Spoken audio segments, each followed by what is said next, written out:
peace model. You're sitting across from someone who might know what happened. The instinct is to push harder, corner them, break them down. For decades, that's exactly what interrogators did. And it worked sometimes, until they realized the confessions weren't always true. The peace model flips that approach entirely. It's a non-coercive interrogation technique that builds rapport instead of applying pressure. The idea is simple: when people feel safe, they talk. When they talk freely, the truth surfaces on its own. Countries that adopted it saw false confession rates drop, while actual convictions stayed steady or improved. Peace stands for preparation and planning, engage and explain, a closure, an evaluation. But the real power isn't in the acronym. It's in what happens when you stop treating suspects like enemies. Traditional interrogators walked in already convinced of guilt, then worked backward to prove it. Peace interrogators do the opposite. They gather evidence first, map what they know and what they don't, then enter the room without assumptions. The goal isn't confirmation. It's information. Instead of hostility, there's rapport. The interrogator explains the process, sets ground rules, treats the subject like a person. This isn't kindness for show. It's strategic. When someone feels respected, their guard drops. When their guard drops, they reveal more than they intend to. The subject tells their story, uninterrupted. No cutting them off mid-sentence. No challenging every detail. Just listening. Because people reveal the most when they're not under pressure. A liar has to construct their story in real time, and construction leaves gaps. The more they talk, the wider those gaps get. Only after the full account does the interrogator probe, and even then, it's not aggressive. It's clarifying. You said you left at 9. The receipt shows 10. Help me understand that. No accusations. Just contradictions laid out calmly, forcing the subject to reconcile them on their own. The session ends without manipulation. The interrogator summarizes, confirms details, leaves the door open. There's no dramatic confession forced through exhaustion. If someone admits guilt, it's because the evidence made lying impossible, not because they were coerced into saying anything to make it stop. The contrast is stark. Traditional methods treated resistance as guilt. Peace treats it as information. Old techniques cornered people until they said anything to escape. Peace gives them space to either tell the truth or dig themselves deeper into a lie that evidence will disprove. It works because it's built on a simple premise. You don't need to destroy someone to find out what they know. You just need to listen carefully enough to hear when they're not telling you everything. Cognitive interview. Memory isn't a recording. It's a reconstruction, pieces pulled together every time you try to remember. And if you ask the wrong way, those pieces get rearranged or lost. That's the problem with standard witness interviews. Detectives interrupt, ask leading questions, rush through like they're checking boxes.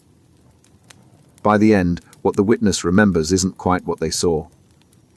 It's what they were guided to say. The cognitive interview is a technique designed to work with how memory actually functions instead of against it. It doesn't force recall. It facilitates it. And the difference in what witnesses remember is significant. It starts with context reinstatement. Not just, what did you see? But picture where you were standing. What did the air feel like? What sounds were there? Memory is stored with context. The more sensory details you recreate, the more the rest comes back. Witnesses using this method recall far more accurate information than those who don't. Then comes free recall. The witness talks uninterrupted about everything they remember. No questions. No guidance. Most people think this wastes time, that witnesses will ramble. The opposite is true. When you let someone speak without interruption, their brain follows its own retrieval pathways. Details emerge that wouldn't surface under direct questioning, because those pathways don't follow logic. They follow association. After the narrative, the interviewer asks open-ended questions, but only to clarify, never to lead. You mentioned a car. Tell me more about that. Not was the car red. Because the moment you suggest red, you've planted it. Even if the witness says no, the suggestion lingers. The cognitive interview avoids that contamination entirely. One technique that sounds odd but works is reverse order recall. After the witness finishes, they go through it again backward. Start with the last thing, work back to the beginning. This disrupts the narrative script people build when telling a story. If someone is lying, reverse recall makes it harder to keep the fabrication straight. If they're truthful, it often surfaces details they forgot the first time because they're accessing the memory from a different angle. What makes this effective is that it treats the witness as a collaborator, not a source to squeeze. No pressure. No skepticism. Just careful, methodical support for what's already there. And what's already there is often more than anyone expects. Studies show a 30 to 50% increase in accurate details with no rise in false information. Witnesses remember more, and what they remember holds up under scrutiny. It's used in criminal investigations, intelligence work, even accident analysis, anywhere the gap between what someone thinks they saw and what they actually saw matters. Because memory is fragile. Handle it roughly, and it breaks. Handle it carefully, and it gives you everything it has. Statement validity assessment. A child says something terrible happened. An adult denies it completely. One of them is lying, but which one? You can't hook them both to a polygraph and hope for the best. Lie detectors don't work reliably, especially with children or people trained to beat them. And in court, where the stakes are someone's freedom or safety, you need more than a hunch. That's where statement validity assessment comes in. It's a structured system for evaluating whether a statement, based on actual experience or fabricated. It doesn't rely on nervousness, eye contact, or any of the unreliable cues people think signal deception. It looks at the content itself. The method emerged from child abuse investigations in Germany, where courts needed a way to assess children's testimony without traumatizing them further through repeated questioning. The approach spread because it worked. When applied correctly, it's one of the most reliable tools for distinguishing truthful accounts from false ones. SVA has three main components.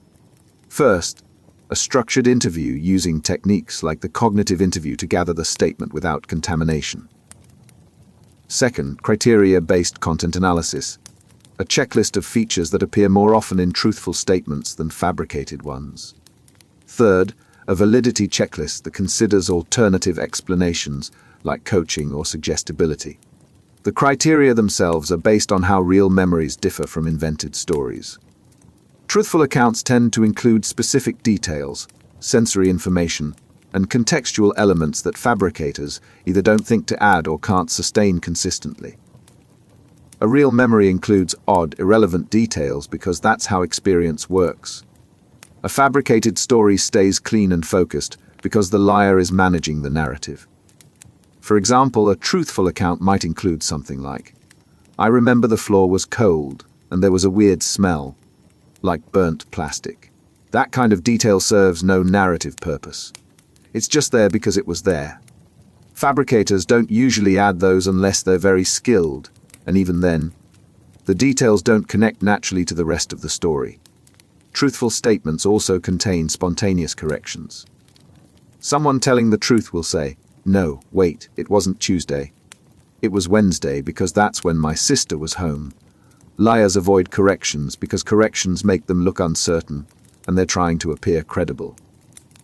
SVA isn't a magic truth detector. It's a structured way to assess probability. The method doesn't give you a definitive yes or no. It gives you a profile of the statement's characteristics and whether those characteristics align more with truth or deception. Then investigators and courts weigh that assessment alongside other evidence. It's used in criminal cases, asylum hearings, child custody disputes, anywhere testimony matters and corroboration is limited. The system doesn't replace investigation. It guides it, flagging where deeper inquiry is needed and where the account holds together under scrutiny. because the difference between truth and lies isn't always in how someone acts. Sometimes it's buried in what they say and how their story fits together when you know what to look for. Strategic use of evidence. Here's a problem: you have evidence that contradicts what a suspect is telling you, but if you show it too early, they adjust their story to fit.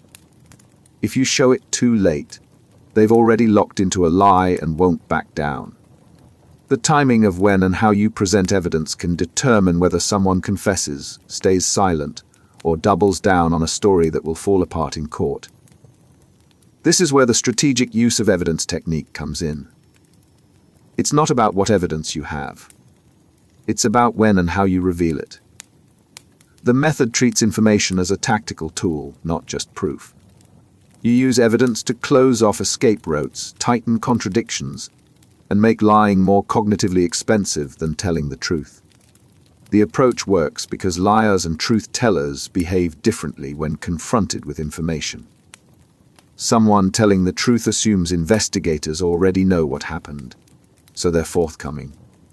They don't need to manage what they say against what you might reveal. Someone lying is constantly calculating: what do they know? What can I admit? What do I need to hide? A SUI exploits that calculation. Instead of laying all your cards on the table, you start with open-ended questions. You let the suspect commit to a version of events. Then you introduce evidence piece by piece, not as accusations but as information they need to reconcile. Each new detail forces them into a choice: acknowledge the contradiction or dig the lie deeper. For example, you ask where someone was on a specific night. They say home. You don't immediately counter with the security footage showing them elsewhere. You ask follow-up questions. Did you go out at all? They say no. Now they're committed. Then you introduce the evidence. We have footage from a gas station showing you there at midnight. Help me understand that. At this point, a truth-teller might say, "Oh right, I forgot I stopped for gas on the way back from my friend's place." A liar has a harder time. They've already said they didn't go out. Now they need to invent a reason for the footage, and that invention has to fit everything else they've said. The cognitive load increases. The story gets messier. The technique also uses what's called the evidence framing tactic. You present evidence not as definitive proof of guilt, but as something that needs explanation. This keeps the suspect talking. If you say, "This proves you're lying," they shut down. If you say, "This doesn't match what you told me. Walk me through it," they're more likely to keep trying to explain, and each explanation gives you more to work with. SUI works across different types of investigations: financial fraud, violent crime, intelligence interrogations. Anywhere the subject has information you need and an incentive to withhold or distort it. The method doesn't guarantee confession, but it makes lying harder and truth-telling easier. And often that shift is enough, because evidence doesn't speak for itself. How you use it when you reveal it, and what space you give the subject to respond can determine whether they crack or whether they lawyer up and wait for trial. Reality monitoring. Tell me what you had for breakfast 3 days ago. Now tell me what you had in a dream last week. If I asked you which one actually happened, you'd know immediately. But what if I gave you a detailed description of both events 6 months from now and asked you to pick the real one? The distinction gets harder. Memory fades. Details blur. And under the right conditions, you might confuse what you experienced with what someone told you or what you imagined. That confusion is what reality monitoring tries to detect. It's a technique that distinguishes memories of actual events from memories derived from imagination, suggestion, or second-hand information. The method is based on the idea that real experiences leave different memory traces than fabricated or imagined ones. When you experience something firsthand, your brain encodes sensory detail sights, sounds, smells, physical sensations, spatial information. You remember not just what happened but how it felt to be there. When you imagine something or hear about it from someone else, those sensory markers are weaker or missing. Your brain fills in the gaps with logic and inference, but the texture of the memory is different. Reality monitoring looks for those differences. It examines statements for the presence of perceptual details, contextual information, and cognitive operations. A real memory tends to include spontaneous sensory details that aren't essential to the narrative. The room smelled like coffee, and the chair squeaked when I sat down. Those details don't advance the story, but they're there because they were part of the experience. Fabricated or suggested memories, on the other hand, rely more on reasoning and reconstruction. Someone might say, "I must have been scared because that's how anyone would feel." That's inference, not memory. Real fear gets encoded with physical markers: heart pounding, hands shaking, the specific sensation of panic. Fabricated fear is described in generalities. The technique is especially important in cases involving children, trauma survivors, or repeated interviews where memory contamination is a risk. Every time you recall something, you reconstruct it, and each reconstruction can introduce distortions. If an investigator asks leading questions, or if the person has been exposed to media coverage of the event, those external sources can blend with the original memory until the person genuinely can't tell what they experienced from what they were told. Reality monitoring doesn't catch deliberate lies as much as it catches honest mistakes. Someone can believe they're telling the truth about something they only imagined or heard about. The method helps separate genuine recall from reconstructed narratives that feel real, but aren't grounded in first-hand experience. It's used in forensic settings, therapeutic contexts, and anywhere memory accuracy is critical. The assessment doesn't tell you someone is lying. It tells you the memory characteristics suggest imagination or external influence rather than direct experience. And that distinction matters when testimony is the primary evidence. Because memory feels certain even when it's wrong. The brain doesn't flag reconstructed memories with a warning label. They feel as real as anything else. Reality monitoring is the tool that asks, does this memory carry the markers of something you lived through, or something you pieced together afterward? Criteria-based content analysis. Two people describe the same event. Both sound convincing. Both have details. But one of them is lying. How do you tell the difference when all you have are their words? Criteria-based content analysis is a method that examines the structure and content of a statement to assess its credibility. It's built on decades of research into how truthful accounts differ from fabricated ones. The technique doesn't rely on behavior, tone, or nervousness. It looks at what's actually being said and how it's being said. CBCA uses a set of criteria that appear more frequently in truthful statements. These aren't guarantees. They're probability markers.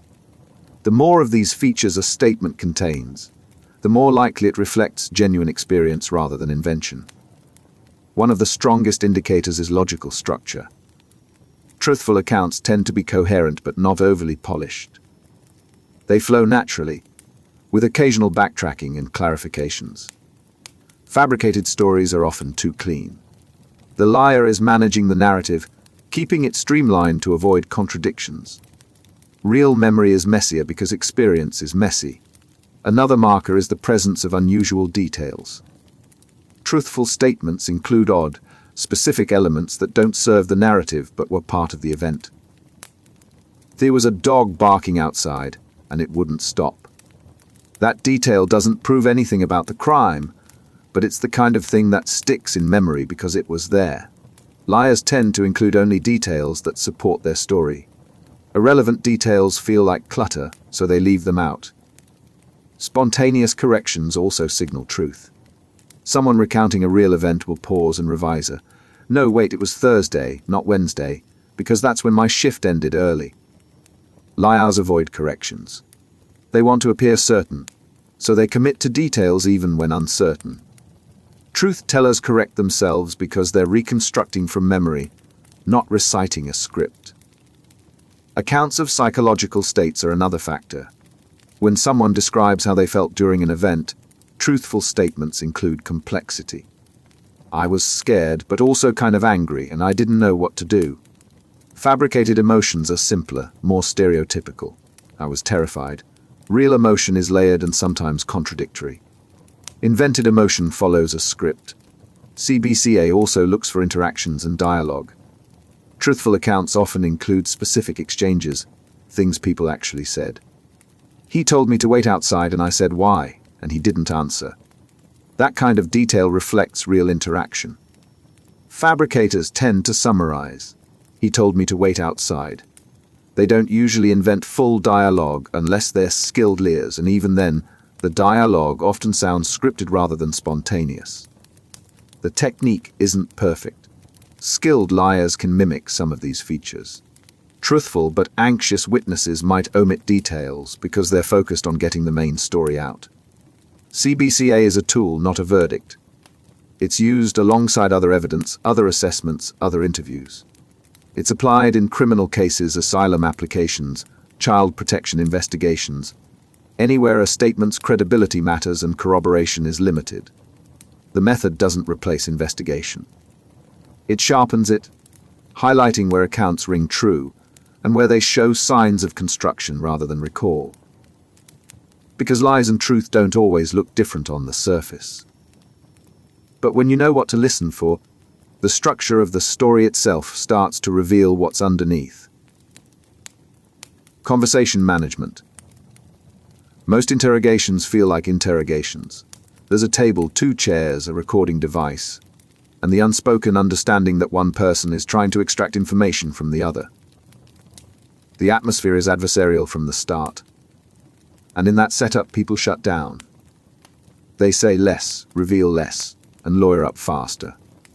Conversation management is a different approach. It's an investigative interview technique that treats the exchange like a conversation, not a confrontation. The goal is the same, getting truthful information, but the method relies on building trust instead of applying pressure. When someone feels like they're being heard rather than interrogated, they talk more freely. And the more they talk, the more information surfaces. The technique starts with report, but not the fake kind where an investigator pretends to be your friend. It's genuine engagement. The interviewer listens, acknowledges what the person says, and treats them with respect. This isn't about being soft. It's strategic. Trust lowers defenses. Lowered defenses lead to disclosure. Unlike traditional methods that jump straight into accusatory questions, conversation management eases into the topic. The interviewer starts broad, asks open-ended questions, and lets the subject guide the flow. Tell me about that day, instead of, where were you at 3 p.m.? The broader the opening, the more room the person has to talk. And in that room, details emerge that wouldn't come out under direct questioning. The interviewer doesn't interrupt. They let the subject finish their thoughts, even if those thoughts seem irrelevant. Because what seems irrelevant often isn't. A passing comment about the weather, a complaint about traffic, these details provide context, reveal the subject's state of mind, and sometimes expose inconsistencies later. When contradictions appear, the interviewer doesn't pounce. They clarify. Earlier you said you were home all evening, but just now you mentioned stopping at the store. Help me understand the timeline. It's not an accusation. It's a request for clarification, and that framing keeps the conversation moving instead of shutting it down. The method also uses active listening cues, nodding, summarizing what was said, reflecting the subject's language back to them. This signals understanding and encourages the person to keep talking. People want to be understood. When they feel understood, they elaborate. And elaboration is where the truth hides. Conversation management works in criminal investigations, intelligence interviews, even workplace misconduct inquiries. Anywhere you need information and the subject has reasons to withhold it. The technique doesn't guarantee confession, but it creates conditions where withholding becomes harder than disclosing. Because interrogation is a game of control. Traditional methods try to take it by force. Conversation management hands it over willingly, then listens for what slips out when the subject thinks they're still holding it. Unanticipated questions. Liars prepare. They rehearse their story, anticipate the obvious questions, and have answers ready. Where were you? They were home. Who can verify that? Their roommate. What time did you leave? They didn't. The script is tight, practiced, and delivered with confidence. And if you stick to the expected questions, the script holds. Unanticipated questions is a technique that breaks the script by asking things the liar didn't prepare for. It exploits the fact that fabricated stories are rigid. They're built to answer predictable questions, not flexible ones. When you shift the angle, the story cracks. The method works because lying is cognitively demanding. You're not just recalling events. You're constructing them, monitoring what you've already said, and adjusting in real time to avoid contradictions. That takes mental resources. A truthful person doesn't have that burden. Their memory might be imperfect, but it's not a performance they have to manage. When you ask an anticipated question, the liar delivers their prepared answer smoothly. But when you ask something they didn't expect, they have to improvise. And improvisation under pressure is where the fabrication shows. For example, instead of asking, "What did you do after work?"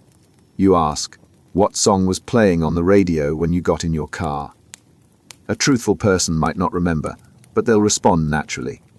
A liar has to construct a plausible answer on the spot because they didn't script that detail. The hesitation, the vagueness, the overly specific answer that doesn't quite fit, these are tells. The technique also includes spatial and sensory questions. Not, "What did you see?" but if someone were standing behind you, what would they have seen? That kind of question forces the person to reconstruct the scene from an angle they didn't prepare for. If the story is real, the reconstruction should be possible, even if imperfect. If it's fabricated, the details don't hold together because they were never part of a coherent whole. Unanticipated questions work best when mixed with routine ones. You ask the expected questions first, let the person settle into their script, then drop something they didn't see coming. The contrast between the smooth, prepared answers and the stumbling, improvised ones becomes obvious. The method is used in criminal interviews, fraud investigations, security clearances, anywhere the stakes are high and deception is likely. It's not foolproof. Skilled liars can think on their feet, and honest people sometimes struggle with unexpected questions. But the technique shifts the cognitive burden, making it harder to maintain a lie and easier to spot when someone's doing it. Because a rehearsed story is only as good as the questions it anticipates. Change the questions and the story falls apart. Verifiability approach. Here's the problem with lies: they sound like truth. A liar can describe events, provide details, and tell a coherent story. They can sound convincing, look you in the eye, and never waver. And if all you have is the account itself, it's hard to tell what's real and what's invented. The verifiability approach changes the game by focusing on something liars struggle with: checkable details. The method is built on a simple insight. Truthful people include verifiable information because they're recounting real events that left real traces. Liars avoid verifiable details because those details can be checked, and checking exposes the lie. When someone tells the truth, their account includes specifics that can be corroborated. I stopped at the coffee shop on 5th Street around 9. The barista with the red hair was working. I paid with my card. Those details are checkable. Security footage, transaction records, witness statements, they all create a trail. A truthful person isn't worried about that trail. They're describing what happened. A liar, on the other hand, keeps things vague. I went out for a while, got coffee somewhere, came back home. Vague statements are safe because they can't be disproven.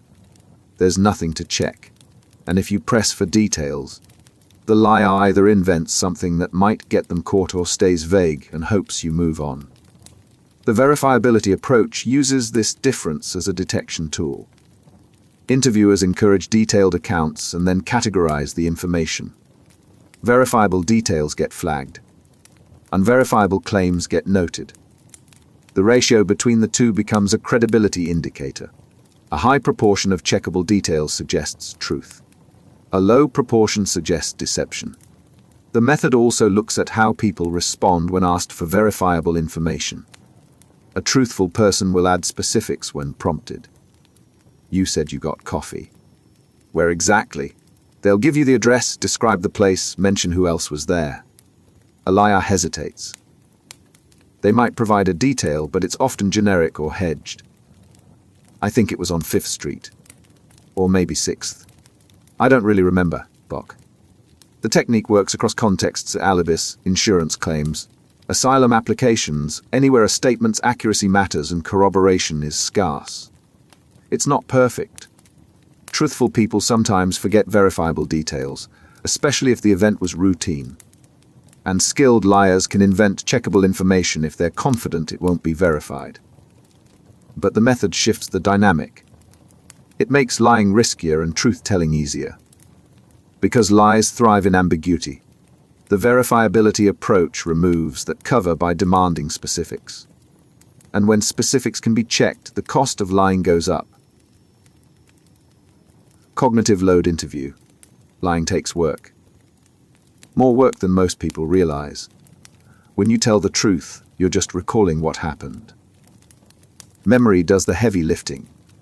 But when you lie, you're doing 3 things at once: inventing a plausible story, monitoring what you've already said so you don't contradict yourself, and watching the interviewer's reactions to see if they're buying it. That's a lot to manage.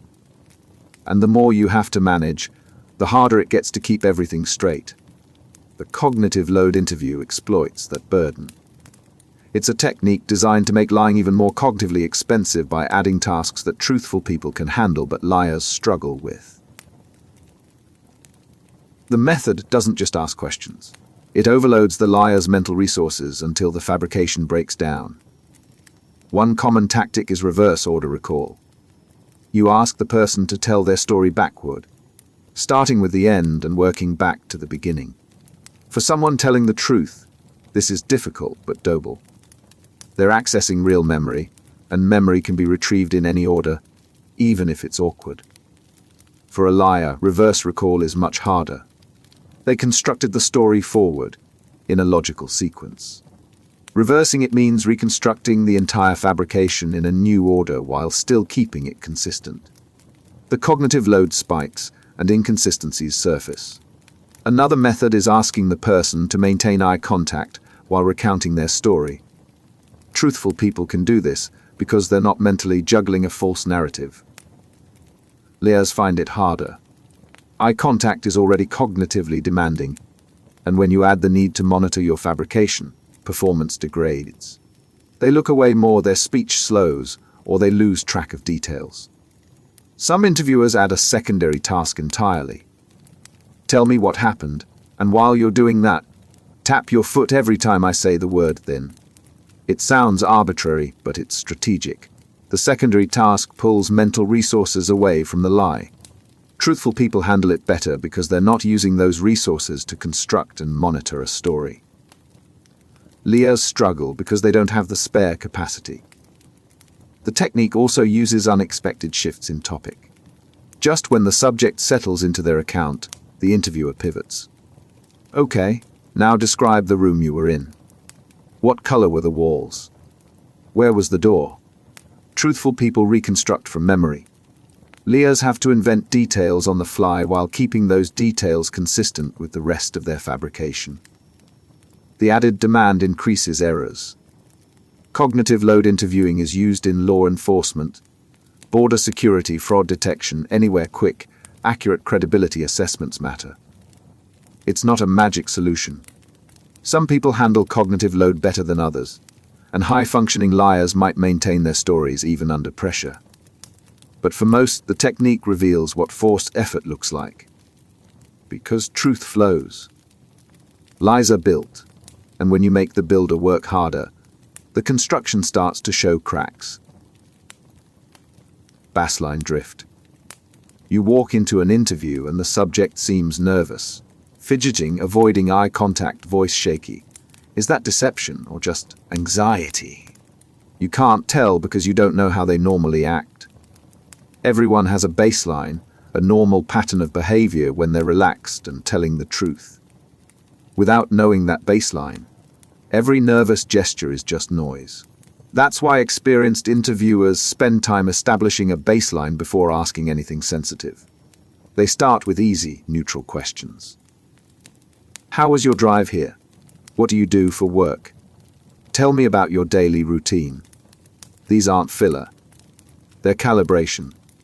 The interviewer is watching how the person behaves when the stakes are low and they have no reason to lie.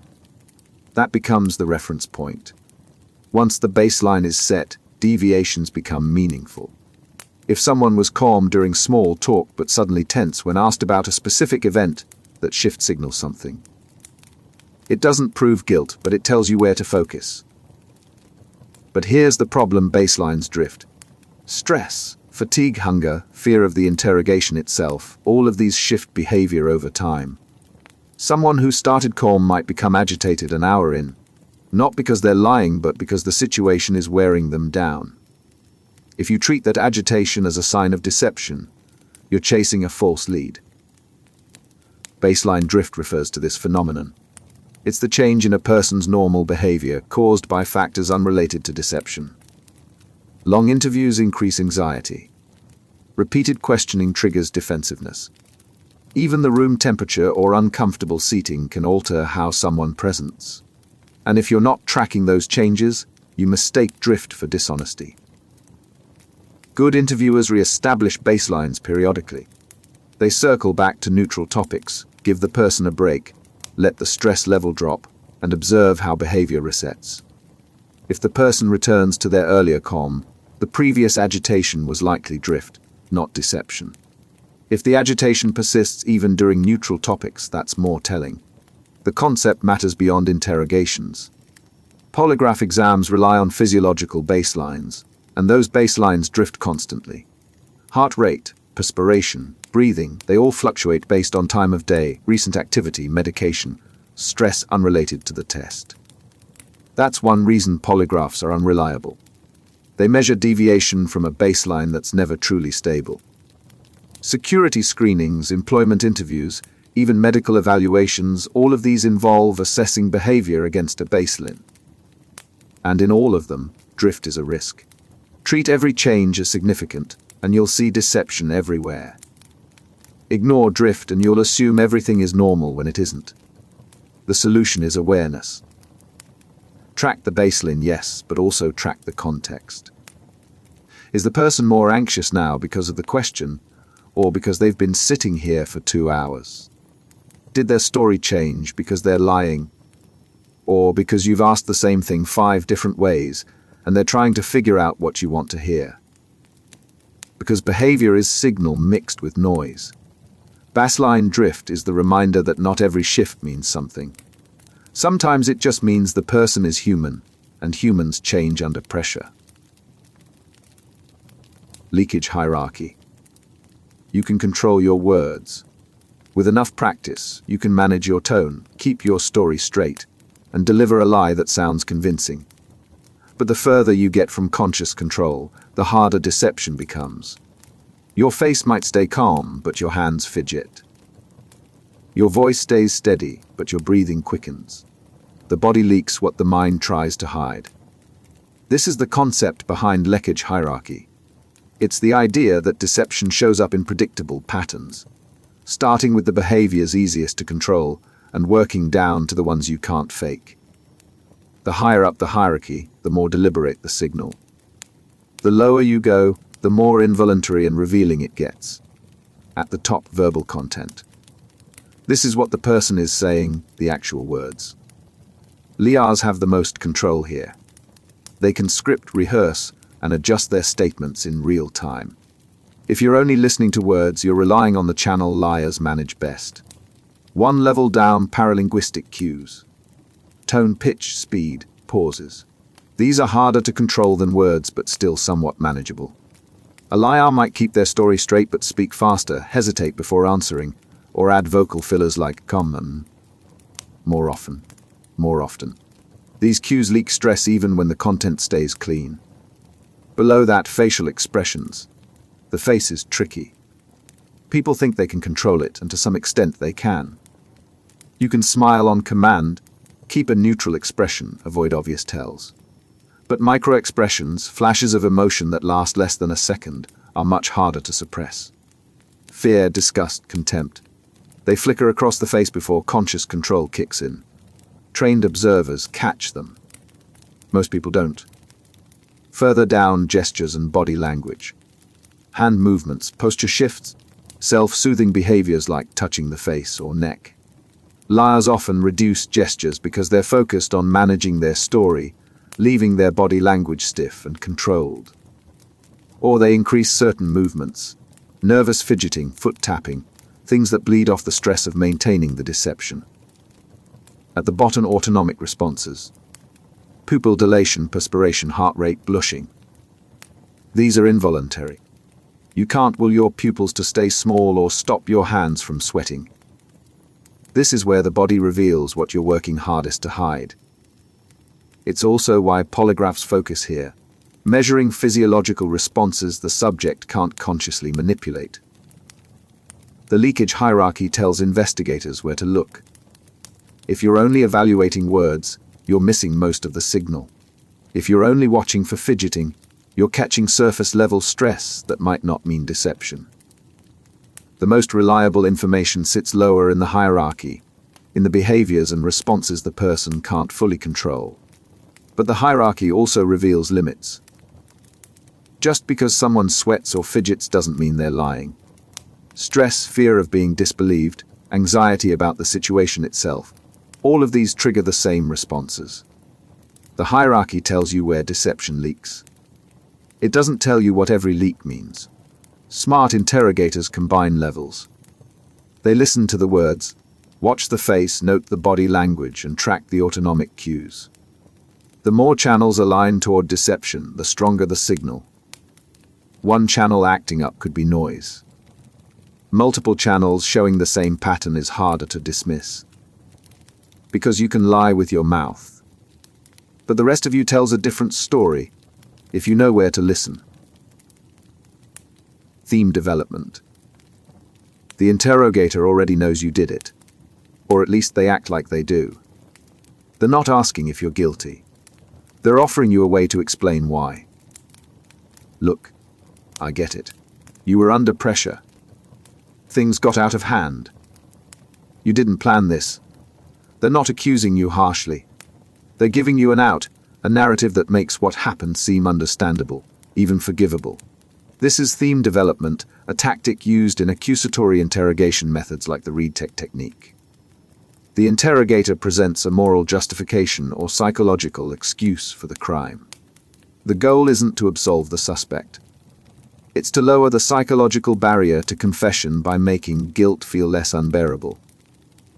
The method works because people resist admitting wrongdoing when it means accepting that they're a bad person. But if you can frame the act as a mistake, a momentary lapse, or a response to circumstances beyond your control, confession becomes easier. You're not admitting you're evil. You're admitting you're human. Themes are carefully chosen based on the crime and the suspect. For theft, the theme might be financial desperation. You needed the money. Your family was struggling. Anyone in that position might have done the same. For violence, it might be provocation. Pushed you too far. You lost control. It wasn't premeditated. The interrogator doesn't say, you stole because you're a thief, or you hit him because you're violent. Those statements force the suspect to either accept a damning self-concept or reject the entire premise. Instead, the theme externalizes blame. The system failed you. He had it coming. You were protecting yourself. Once the theme is introduced, the interrogator reinforces it. They nod sympathetically, minimize the severity, and contrast the themed version of events with a harsher alternative. Either you planned this cold-blooded attack, or you reacted in the heat of the moment. I think it was the second one. The contrast makes the themed narrative feel like the safer admission. The problem with theme development is that it can produce false confessions. An innocent person, exhausted and desperate to end the interrogation, might accept the theme just to make it stop. especially if the theme is persuasive enough. Maybe I did black out. Maybe I don't remember. Maybe it happened the way you're saying. That's why accusatory techniques using themes are controversial. They work to extract confessions, but they don't reliably distinguish true guilt from coerced compliance. The more psychologically vulnerable the suspect, the higher the risk.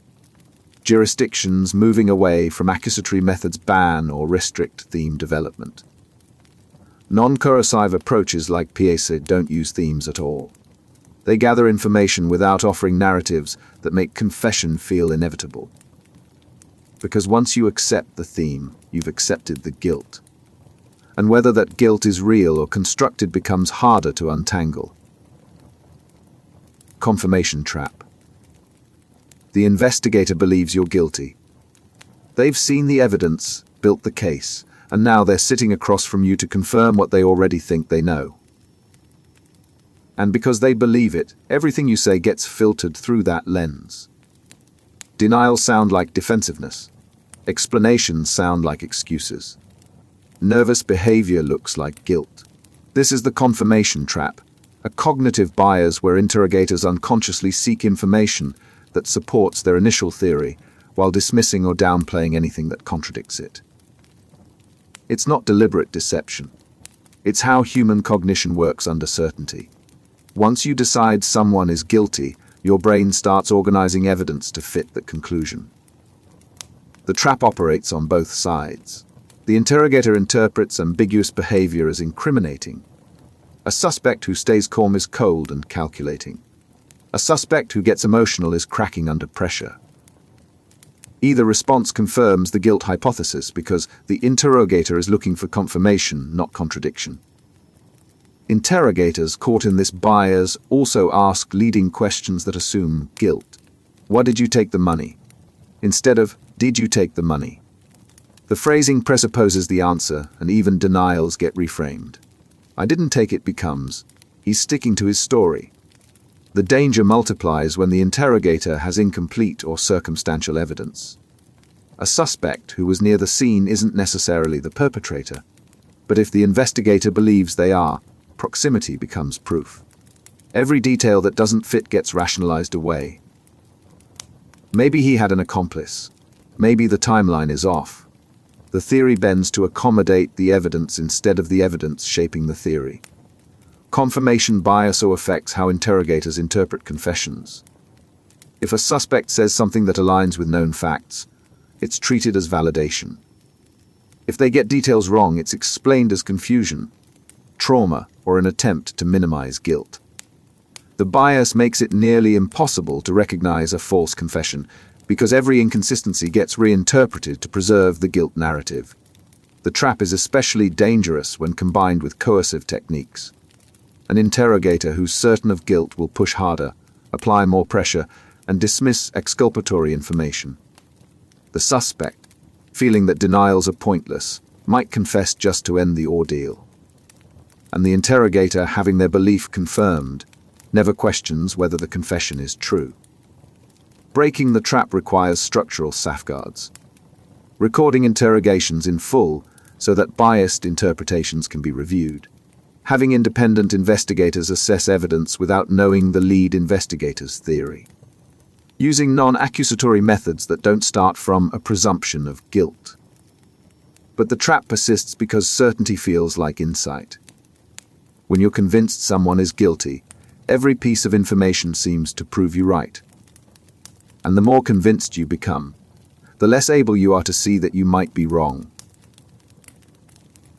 False confession contamination. An innocent person confesses to a crime they didn't commit. It sounds impossible, but it happens more often than most people think. And when it does, there's usually a pattern. The confessor knows details about the crime that only the real perpetrator should know. Investigators point to this as proof the confession is genuine. But here's the problem. Sometimes the confessor knows those details because the interrogators told them. This is false confession contamination. It's what happens when interrogators, intentionally or not, feed crime scene information to a suspect during questioning. The suspect then incorporates that information into their confession, making it appear credible when it's actually constructed. Contamination happens in several ways. The most direct is when the interrogator reveals details outright. The victim was strangled with a blue scarf. Tell me about the scarf. A suspect desperate to end the interrogation might latch onto that detail. Yeah, I used a blue scarf. Now their confession matches a fact only the killer should know, except they learned it from the interrogator. More subtle contamination occurs through leading questions and scenario building. The interrogator describes how the crime must have happened, and the suspect, under pressure, agrees. You hit her with something heavy, didn't you? Maybe a bat, or a pipe. The suspect picks one. A pipe. The detail feels independently verified, but it was suggested first. Even nonverbal cues contaminate. If the interrogator reacts positively when the suspect guesses correctly and negatively when they don't, the suspect learns to adjust their story to match what the interrogator wants to hear. It's not deliberate manipulation on the suspect's part. It's conditioning. They're being trained to confess in a way that fits the known facts. Contamination is particularly damaging because it creates the illusion of a reliable confession. Prosecutors present these details to juries as proof. How would he know the victim was strangled with a scarf unless he did it? The jury doesn't know the interrogation was contaminated. They assume the detail came from the suspect's memory, not the interrogator's prompting. False confessions are most common among juveniles, people with intellectual disabilities, and those subjected to prolonged, high-pressure interrogations. These groups are more vulnerable to suggestion and more likely to internalize information fed to them during questioning. By the end, they genuinely believe they committed the crime because the interrogator convinced them it's the only explanation that makes sense. Preventing contamination requires strict protocols. Interrogators should be blinded to non-public case details when possible. Questions should be open-ended, not leading. And every interrogation should be recorded in full so that contamination, if it occurs, can be identified. But contamination still happens because interrogators, convinced of guilt, don't realize they're feeding information. They think they're prompting memory. What they're actually doing is writing a script that the suspect performs back to them. And once that script is written, it's hard to prove the confession isn't real. Information gathering interview. Most people think of interrogations as battles. The investigator attacks. The suspect defends. Someone wins, someone loses.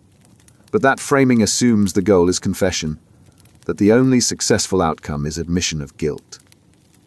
What if the goal isn't to get someone to confess? What if it's just to understand what happened? That's the premise behind information gathering interviews. It's an approach that prioritizes collecting accurate information over securing admissions. The method treats the interview as a fact-finding process, not a confrontation. And the difference in outcomes is significant. Information gathering starts with no assumptions about guilt. The interviewer doesn't walk in believing the subject did it. They walk in knowing the subject has information, whether as a suspect, a witness, or someone connected to the case. The goal is to extract that information without contaminating it through pressure or suggestion. The technique relies on open-ended questions. Not, did you steal the money? But, tell me what happened that day. The broader the question, the more room the subject has to provide details in their own words. Those details become the foundation for follow-up questions, each one narrowing focus without leading the subject toward a predetermined conclusion. Unlike accusatory methods, information gathering doesn't use themes, moral justifications, or minimization tactics. There's no, I understand why you did it, framing. The interviewer stays neutral, neither condemning nor excusing. The goal is to keep the subject talking freely, and neutrality reduces the risk that they'll shut down or tailor their answers to what they think the interviewer wants to hear. When inconsistencies appear, the interviewer addresses them calmly. Earlier you said you left at 6. Just now you mentioned being home at 5:30. Walk me through the timeline again. It's clarification, not accusation. The subject isn't being cornered. They're being given space to correct, explain, or elaborate. Information gathering also separates the interview from the investigation. The interviewer's job is to collect the account. Someone else evaluates it against the evidence. This separation prevents the bias that occurs when the same person who built the case is also conducting the interview. If you've already decided someone is guilty, you're more likely to interpret their answers through that lens. The method works across contexts: criminal investigations, workplace inquiries, insurance claims, anywhere you need reliable information and the subject has reasons to withhold or distort it. It doesn't guarantee truthfulness, but it reduces the factors that lead to false or coerced statements. Critics argue that information gathering is too soft, that it lets guilty people off the hook. But the data suggests otherwise. When people feel less threatened, they talk more. And the more they talk, the more information investigators have to work with. Even if they don't confess, the details they provide can corroborate or contradict other evidence. Because the goal isn't always a signed confession. Sometimes it's just the truth, wherever that leads. Forced choice trap. The interrogator gives you two options. Either you planned this for weeks, or it was a spur-of-the-moment decision. Either you acted alone, or someone else was involved. Either you meant to hurt them, or things got out of hand. Pick one. Both options assume guilt.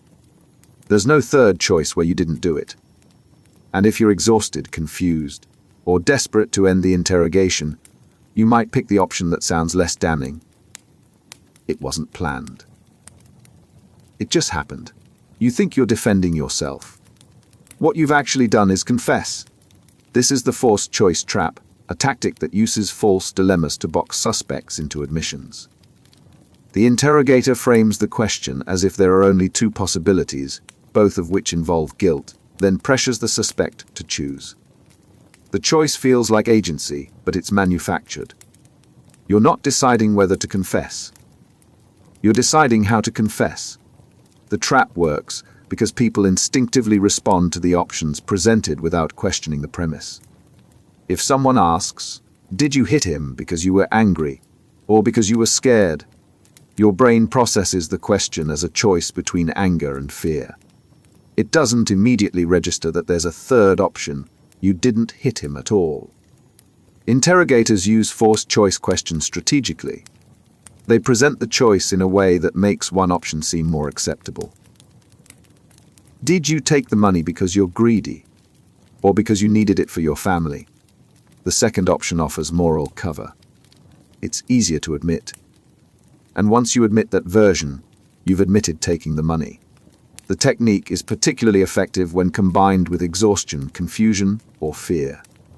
Someone who's been questioned for hours, denied sleep or food, or threatened with harsh consequences is more likely to grab at any option that seems to reduce the pressure. The forced choice looks like a lifeline. They take it without realizing it's still a confession. Innocent people fall into this trap because they assume cooperating will help them. They think, if I explain my reasoning, they'll understand I'm not guilty. So they engage with the false dilemma. It wasn't planned. I would never plan something like that. They're defending against the worse option without realizing they're accepting the premise of guilt. False confessions built on forced choice traps often contain these binary structures. I didn't mean to kill him, it was an accident. The statement sounds like a denial of intent, but it's an admission of the act. And once that admission is on record, walking it back becomes nearly impossible. Legal systems that recognize coercive tactics ban or restrict forced choice questioning. Non-accusatory methods avoid it entirely. They ask open-ended questions that don't constrain the answer to preselected options. What happened? Instead of, which of these two things happened? But the trap persists in accusatory interrogations because it's effective. It converts resistance into confession by making confession feel like the path of least harm. And by the time the suspect realizes what they've admitted, the damage is done. Narrative expansion. You tell your story once. It sounds fine. Then the investigator asks you to tell it again, but this time with more detail. Then again, but starting from a different point. Then backward. Then focusing on a specific moment. Each retelling requires you to add, adjust, and reconstruct. And if you're lying, each retelling increases the chances that something won't line up. This is narrative expansion, a technique that uses repeated storytelling to expose inconsistencies. The method doesn't challenge the account directly. It just keeps asking for more. More detail, more context, more elaboration. The assumption is simpler, truth is robust and can be retold from multiple angles. Lies are fragile and fall apart under repeated construction. When someone recalls a real event, they're accessing memory. Memory isn't perfect, and details might shift slightly between retellings, but the core narrative stays consistent. The sequence of events, the major players, the overall structure, these remain stable because they're anchored in experience. When someone fabricates, they're building a story, and stories require management. You have to remember what you said, keep the timeline straight, and avoid contradicting yourself. The more times you tell it, the more opportunities there are for the construction to wobble. A detail you added in the second telling contradicts something from the first. Craft. A timeline that made sense initially doesn't hold when you start from the end. Narrative expansion exploits this asymmetry. The investigator asks the subject to recount the event multiple times, each with a different emphasis. Tell me what happened. Then, walk me through the morning leading up to it. Then, describe the room you were in. Each request pulls the subject deeper into the narrative, and each layer adds complexity. For a truthful person, this is uncomfortable but manageable.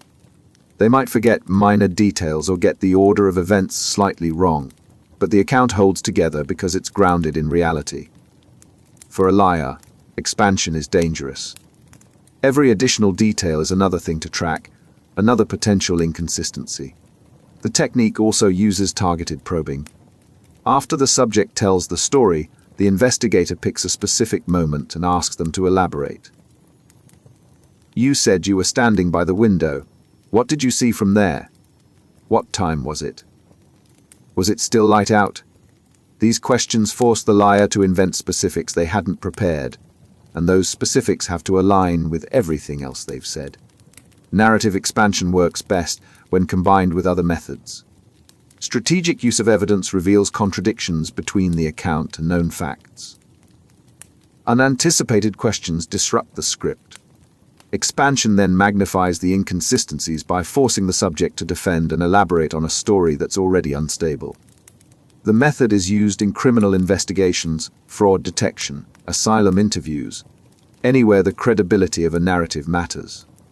It's not foolproof. Some liars are skilled enough to maintain consistency across multiple tellings. Some truthful people struggle with the cognitive demands of repeated recall. But in most cases, expansion reveals what static questioning misses. Because truth doesn't change when you ask it to repeat itself. Lies do. And the more you expand a lie, the clearer the gaps become. Strategic silence. You finish answering. The investigator says nothing. Just looks at you. Seconds pass. The silence stretches. You feel the pressure to fill it. So you keep talking. You elaborate, clarify, add details you didn't think mattered. And in that extra information, something slips. Strategic silence is exactly what it sounds like, the deliberate use of silence as an interrogation tool. Most people can't tolerate it. When a conversation stops, the instinct is to restart it. And in an interrogation, that instinct works against you. The technique is simple. The interrogator asks a question, listens to the answer, then says nothing. No follow-up, no acknowledgement, just silence. The subject interprets this as dissatisfaction. They assume their answer wasn't enough, wasn't convincing, wasn't believed. So they try again. Truthful people fill silence with clarification. They rephrase, add context, or provide examples. Liars fill it differently. They over-explain, backtrack, or introduce new details that weren't in the original account. The extra information often creates contradictions because they're improvising under pressure. Silence is especially effective after a weak or evasive answer. If the subject hedges, "I think I was home that night, probably," and the interrogator just waits, the subject feels compelled to strengthen the claim. "Yeah, I was definitely home." The shift from uncertain to certain happens not because memory improved, but because silence demanded it. The method works because humans are wired to interpret silence as judgment. In normal conversation, silence signals confusion, disagreement, or disapproval. The interrogation room amplifies this. Every second of quiet feels like accusation. And rather than sit with that discomfort, people talk. Skilled interrogators use silence in rhythm. Ask, listen, pause. The pause creates space for the subject to self-correct, elaborate, or contradict. Then the interrogator moves to the next question, having gained information the subject didn't plan to give. The trap is subtle. Unlike direct pressure, silence doesn't feel coercive. The subject talks voluntarily. They're the ones breaking the quiet. And because it feels like their choice, they don't realize they're being manipulated into disclosure. Because silence isn't empty. It's a question that never gets asked but always gets answered. Memory distrust syndrome. You remember what happened. At least you think you do. But the interrogator keeps suggesting you're wrong. Are you sure it was Tuesday? Because we have evidence it was Wednesday. You were certain. Now you're not. They describe the event differently, with details you don't recall but can't disprove. Slowly, your confidence erodes. Maybe your memory isn't as reliable as you thought. This is memory distrust syndrome, a state where repeated questioning and suggestion cause someone to doubt their own recollection. It's not that the memory disappears. It's that trust in the memory collapses. And once that trust is gone, the person becomes vulnerable to accepting someone else's version of events. The syndrome develops through a process called memory undermining. The interrogator challenges the subject's account, not aggressively, but persistently. That doesn't match what we know. Other witnesses remember it differently. Think harder. Are you sure? Each challenge chips away at certainty. Over time, the subject starts second-guessing. Details that felt solid become fuzzy. Events they were sure about now seem questionable. And in that uncertainty, the interrogator's suggestions start to feel more reliable than their own recall. After all, the interrogator has evidence, witnesses, facts. What do they have? Just a memory they're no longer sure they can trust. Memory distrust syndrome is especially dangerous in vulnerable populations' children, people with intellectual disabilities, those prone to anxiety. These groups are more susceptible to suggestion and more likely to defer to authority when their confidence wavers. An interrogator who exploits that vulnerability can implant details, reshape narratives, and even produce false confessions. The condition worsens under fatigue, stress, and repeated interviews. The more times someone is asked to recall an event, the more their memory becomes contaminated by the questions themselves. Eventually, they can't distinguish what they actually remember from what they were told happened. False confessions rooted in memory distrust syndrome often include phrases like "I must have" or "I guess I did." The person isn't asserting fact. They're deferring to the interrogator's version because they've lost faith in their own. Preventing this requires protecting the integrity of memory from the start. Minimize suggestive questioning, limit interview repetition, and avoid presenting the interrogator's theory as fact. Once distrust sets in, the damage is hard to undo. Because memory isn't just what you recall. It's what you believe you recall. And when that belief is shaken, truth becomes whatever fills the gap. Temporal Reconstruction. Tell me what you did yesterday, minute by minute. Sounds simple. But as you start, the timeline gets messy. You're not sure if you grabbed coffee before or after the meeting. Did you leave at 2 or 2:30? Was the call in the morning or just before lunch? Reconstructing time is harder than it seems, even when you're telling the truth. Temporal reconstruction is an interrogation method that uses timeline building to expose inconsistencies and lies. The technique asks subjects to recount events in strict chronological order, accounting for where they were, what they did, and when each action occurred. The assumption: truthful accounts have temporal coherence. Lies fall apart when forced into a timeline. The method starts broad. Walk me through your day. The subject provides a rough sequence. Then the interrogator narrows. What time did you leave work? What route did you take? How long was the drive? Each question adds a data point to the timeline, and each data point has to fit with everything else. Liars struggle with this because fabricated stories don't naturally include temporal markers. They invent events but not durations, sequences but not timestamps. When pressed for specifics, they guess. I left around 6, or maybe 6:30. The vagueness isn't necessarily deception, but it's a signal to probe deeper. The technique also cross-references the timeline against known facts. If the subject says they were somewhere at a specific time, but surveillance footage, phone records, or witness statements contradict that, the inconsistency becomes a focal point. You said you left at 6, but your card was swiped at the gym at 5:45. Walk me through that again. Truthful people make mistakes with timelines. Memory isn't a clock, but when corrected, they adjust naturally. Oh, right, I went to the gym first, then left. Liars, having built the timeline on invention, struggle to revise without creating new contradictions. Temporal reconstruction works best when combined with repeated retellings. Each time the subject recounts the timeline, the interrogator checks for consistency. Do the timestamps stay the same? Do the sequences hold? Truthful accounts remain stable. Fabricated ones shift as the liar tries to manage details they didn't prepare.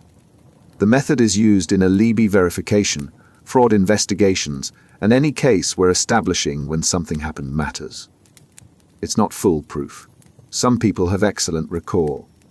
Some liars plan their timelines meticulously. But most lies aren't that careful.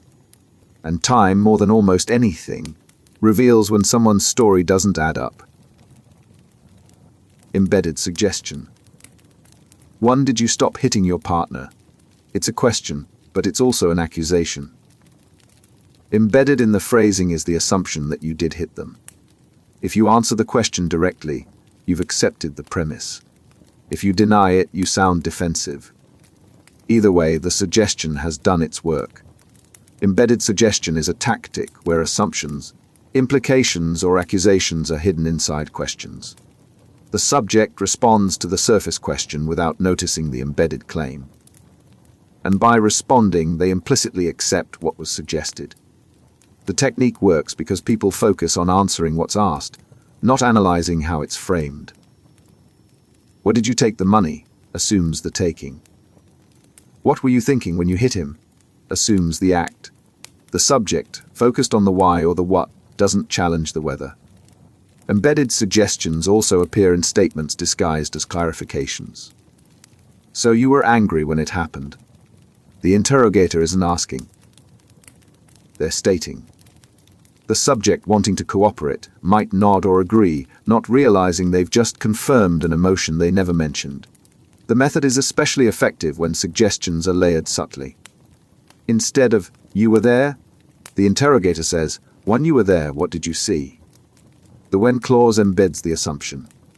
The subject, now thinking about what they saw, may answer without challenging the premise that they were there at all. Embedded suggestions become dangerous in vulnerable populations.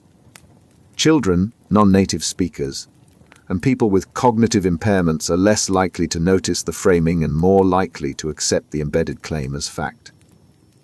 Over multiple interviews, these suggestions accumulate, reshaping the subject's account to align with what the interrogator believes happened. The tactic also contaminates memory. Once a suggestion is embedded, it becomes difficult to separate from genuine recall. The subject may start to believe they were angry or that they were present, simply because the interrogator kept phrasing questions as if it were true. Protecting against embedded suggestions requires careful question design. Open-ended questions, what happened? Instead of, where did you do it? Neutral phrasing that doesn't presuppose facts not yet established. And awareness, both from interrogators and legal reviewers, that the way a question is asked shapes the answer it receives. Because words don't just ask. They tell. And what they tell can rewrite what the subject believes they know. Alibi validation. You say you were somewhere else when the crime happened. You have an alibi. The interrogator listens, takes notes, and then starts checking. Where exactly were you? Who saw you? What time? Can anyone confirm that? Each question tightens the net. Because alibis aren't just statements. They're claims that can be verified or dismantled. Alibi validation is the process of testing whether an alibi holds up under scrutiny. It's not about assuming guilt. It's about determining whether the account is accurate. And if it's not, why? A weak alibi doesn't prove guilt, but it shifts the focus back to the subject. The process starts with specifics. Vague alibis are easy to give and hard to check. I was home tells you nothing. I was home watching a movie on Netflix from 8 to 10 gives you something testable. Account activity streaming logs, router data, these can confirm or contradict. The interrogator also asks for corroboration. Who can verify you were there? Did you talk to anyone? Did anyone see you? A truthful alibi usually has witnesses, digital traces, or some form of external confirmation. A fabricated one relies on situations where verification is impossible. I was alone. No one saw me. Timing is critical. Alibis that cover the exact window of the crime with no margin of error raise suspicion. Real life is messier. People don't usually account for every minute. If the crime happened between 9 and 9:30 and the alibi perfectly covers 9 to 9:30, that precision feels rehearsed. The interrogator also stress tests the alibi by asking the subject to recount it multiple times, sometimes in different orders. Truthful accounts stay consistent. Fabricated alibis shift as the liar tries to manage details they didn't fully think through. Wait, was the movie before or after dinner? Even solid alibis get challenged, not to break them, but to confirm they're real. If the subject gets defensive when asked for details, that's noted. If they provide information willingly and it checks out, the alibi strengthens. Alibi validation doesn't replace investigation. It's part of it. A verified alibi can clear a suspect. A collapsed alibi doesn't prove guilt, but it removes the one thing standing between the suspect and deeper scrutiny. And sometimes, that's enough to shift the entire case. Incremental admission. You didn't do it. That's your position. The interrogator doesn't challenge that directly. Instead, they ask smaller questions. Were you in the area that day? Yes. Did you know the victim? Yes. Did you have any disagreements? Well, a few. Each admission feels minor, inconsequential. But together, they build a foundation. And on that foundation, the interrogator constructs a path toward full confession. Incremental admission is a technique that secures confessions by breaking them into small, manageable steps. The subject isn't asked to admit the whole crime at once. They're asked to confirm details, acknowledge presence, admit feelings. Each step feels survivable, and by the time they realize where the questions are leading, they've already conceded too much to walk back. The method works because people resist large leaps but accept small ones. Did you kill him? Triggers immediate denial. Were you angry with him? Feels answerable. And once the subject admits anger, the interrogator builds on it. Anger is understandable. He treated you badly, didn't he? The subject agrees. Now they've admitted motive. From there, the interrogator moves to opportunity. You were there that night, not a question. A statement, based on earlier admissions. The subject might correct minor details, but doesn't deny the core claim because they've already placed themselves in proximity. Next comes means. Did you have access to the weapon? The subject hedges. The interrogator interprets hesitation as confirmation and moves forward. Each small admission creates momentum. Denning later claims feels inconsistent with what's already been acknowledged. The final step is the act itself, framed as the logical conclusion of everything admitted so far. You were there, you were angry, you had the means. What happened? The subject, having conceded every piece, might confess to the whole, or they might admit a lesser version. It was an accident, which is still an admission. Incremental admission is effective but ethically fraught.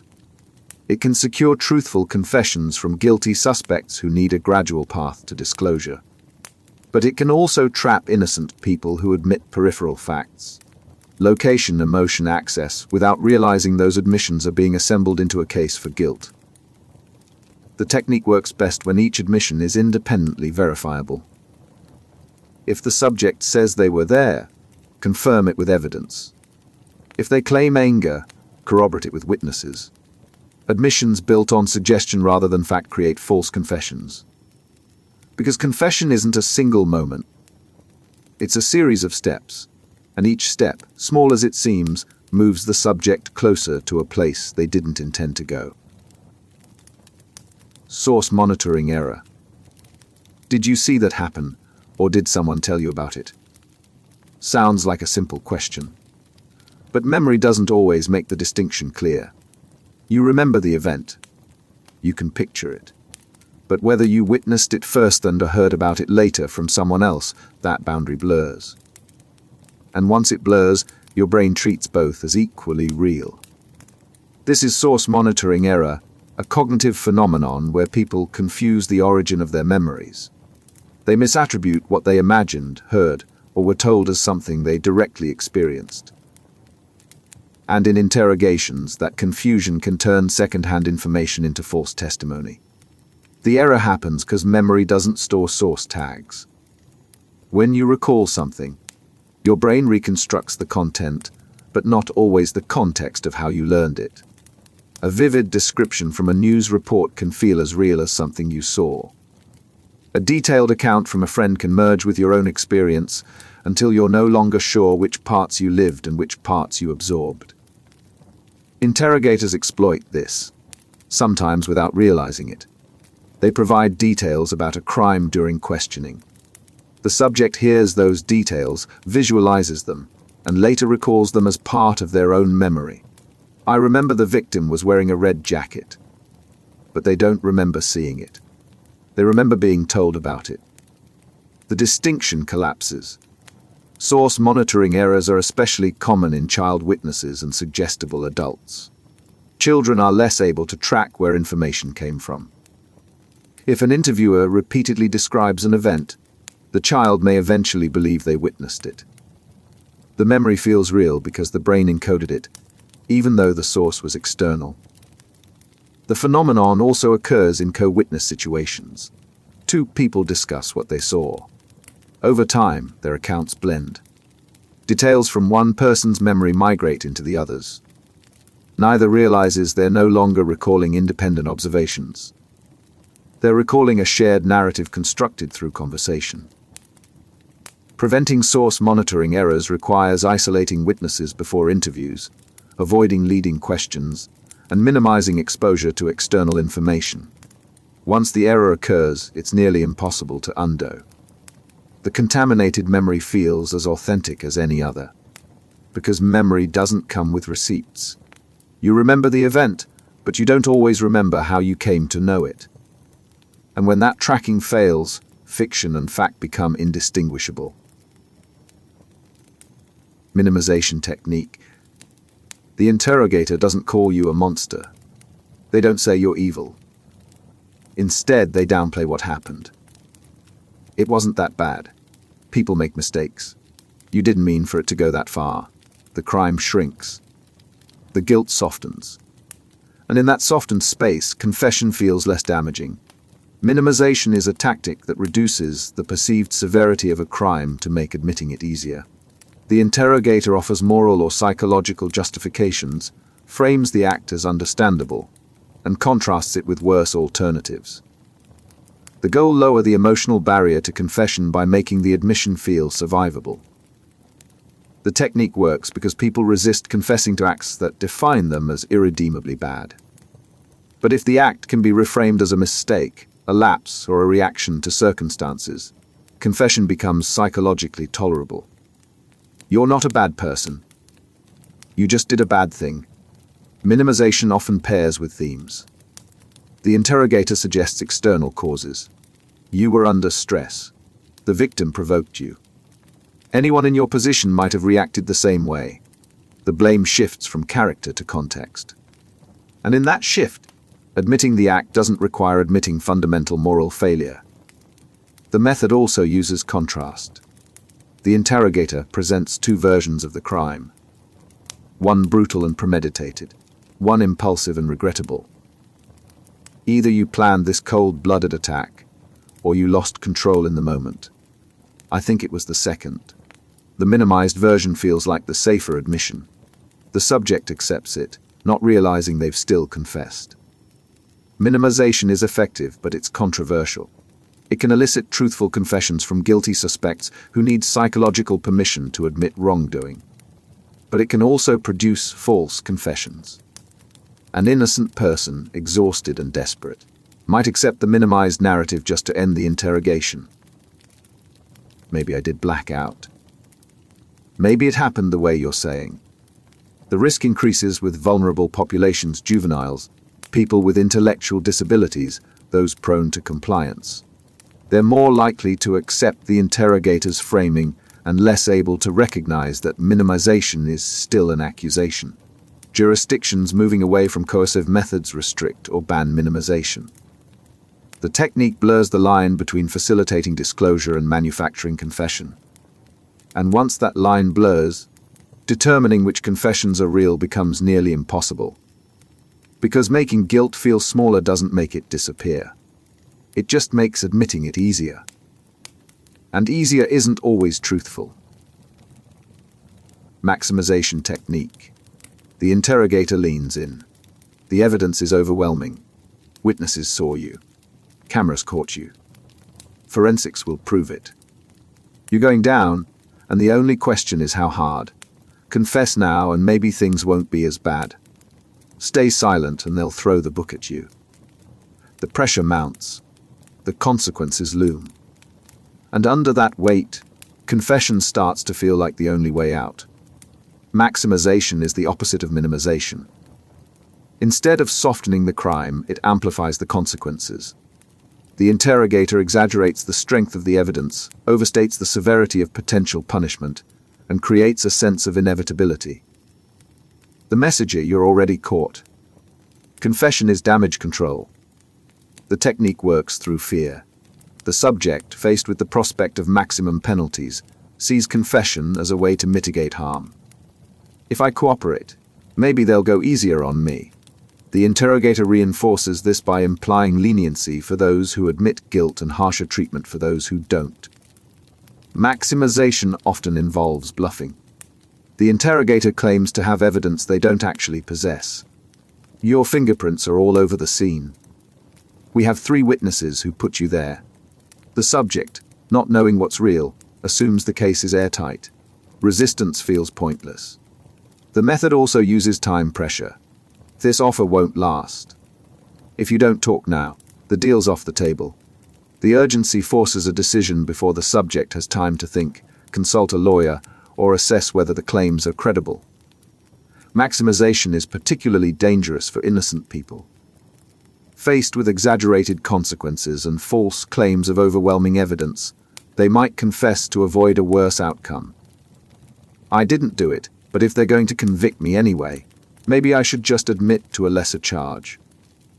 The technique is especially coercive when combined with exhaustion, isolation, or prolonged questioning. The subject's ability to evaluate the situation rationally breaks down.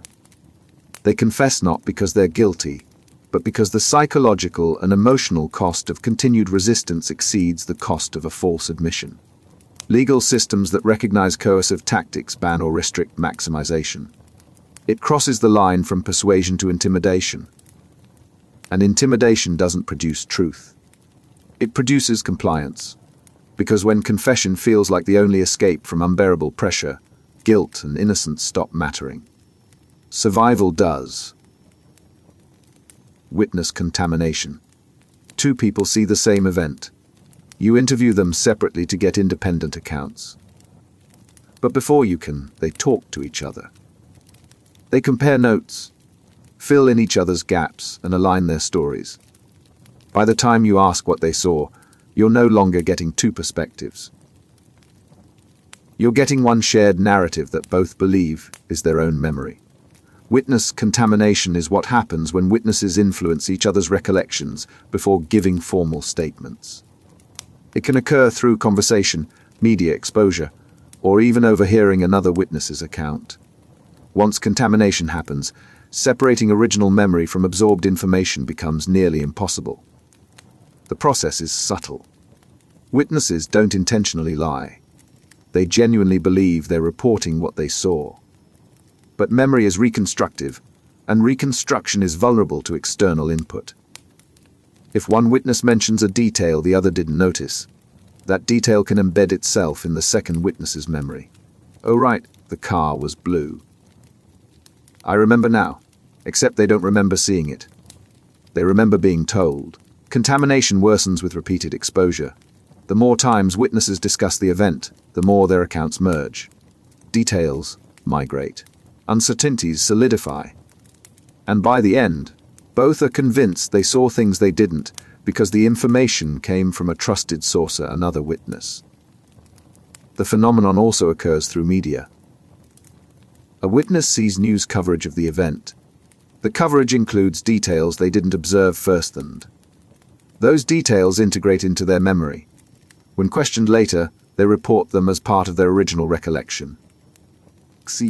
Co-witness contamination is especially problematic in criminal investigations. If multiple witnesses give matching accounts, it seems like strong corroboration. But if those accounts were contaminated through discussion, the match is an artifact of influence, not independent verification. Preventing contamination requires strict protocols. Separate witnesses immediately. Interview them before they have a chance to talk. Avoid exposing them to media coverage. And record initial statements quickly before memory has time to absorb external information. Once contamination occurs, it's difficult to detect. The contaminated witness isn't lying. They're reporting what they believe they remember. And because the contamination feels genuine, standard credibility assessments won't flag it. The solution isn't perfect separation. That's often impossible, but awareness. Investigators who know contamination is likely can weigh accounts accordingly. A detail that appears in multiple statements might reflect shared observation, or it might just reflect shared conversation. Because memory doesn't stay pure. It absorbs, it adapts, and it merges. And once it does, the original version is gone. Behavior analysis interview. Before the interrogation begins, there's a warm-up. Casual questions. Like conversation. The interrogator isn't gathering facts yet. They're watching. How does the subject sit? Do they make eye contact? How do they respond to neutral topics versus sensitive ones? This baseline observation isn't small talk. It's preparation. The behavior analysis interview is a per-interrogation assessment designed to evaluate a subject's behavior before any accusations are made. The idea establish how the person acts when they're relaxed and truthful. Then compare that to how they act when the topic shifts to the crime. Deviations signal deception. Or so the theory goes. The method involves asking a mix of neutral and investigative questions. Neutral questions establish the baseline. How was your day? What do you do for work? The subject answers comfortably. The interrogator notes their posture, eye contact, speech patterns, and stress indicators. Then comes the shift. Investigative questions probe the crime without direct accusation. Do you know why you're here? Have you ever been in that part of town? Do you know the victim? The interrogator watches for changes. Does the subject's body language shift? Do they break eye contact? Does their voice change? Proponents of the technique argue that guilty people exhibit specific behaviors when questioned about the crime: increased nervousness, evasiveness, defensive posture. Innocent people, having nothing to hide, remain consistent or show appropriate concern without evasion. The problem behavior is an unreliable indicator of deception. People respond to stress in different ways. An innocent person might get nervous simply because they're being questioned. A guilty person might stay calm because they've prepared or because they're not prone to visible anxiety. Cultural background, personality, mental health, all of these affect how someone presents under pressure. Research shows that trained interrogators perform only slightly better than chance at detecting lies based on behavior. The cues they rely on, avoiding eye contact, fidgeting, hesitation, are just as common in truthful people experiencing stress as they are in liars. Despite this, behavior analysis interviews remain widely used, especially in methods like the Reid Technique. The assessment gives interrogators confidence in their guilt hypothesis. And that confidence, whether justified or not, shapes how the rest of the interrogation unfolds.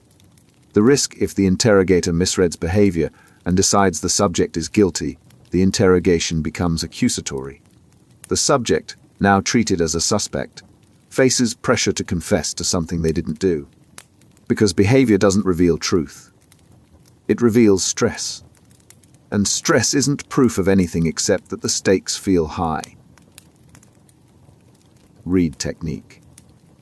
It's one of the most widely known interrogation methods in the world. Law enforcement agencies across the US have used it for decades. It's structured, systematic, and designed to secure confessions. It's also controversial, criticized for producing false admissions, and increasingly abandoned in favor of less coercive approaches. The Reid Technique is a 9-step process built on the assumption that the suspect is guilty.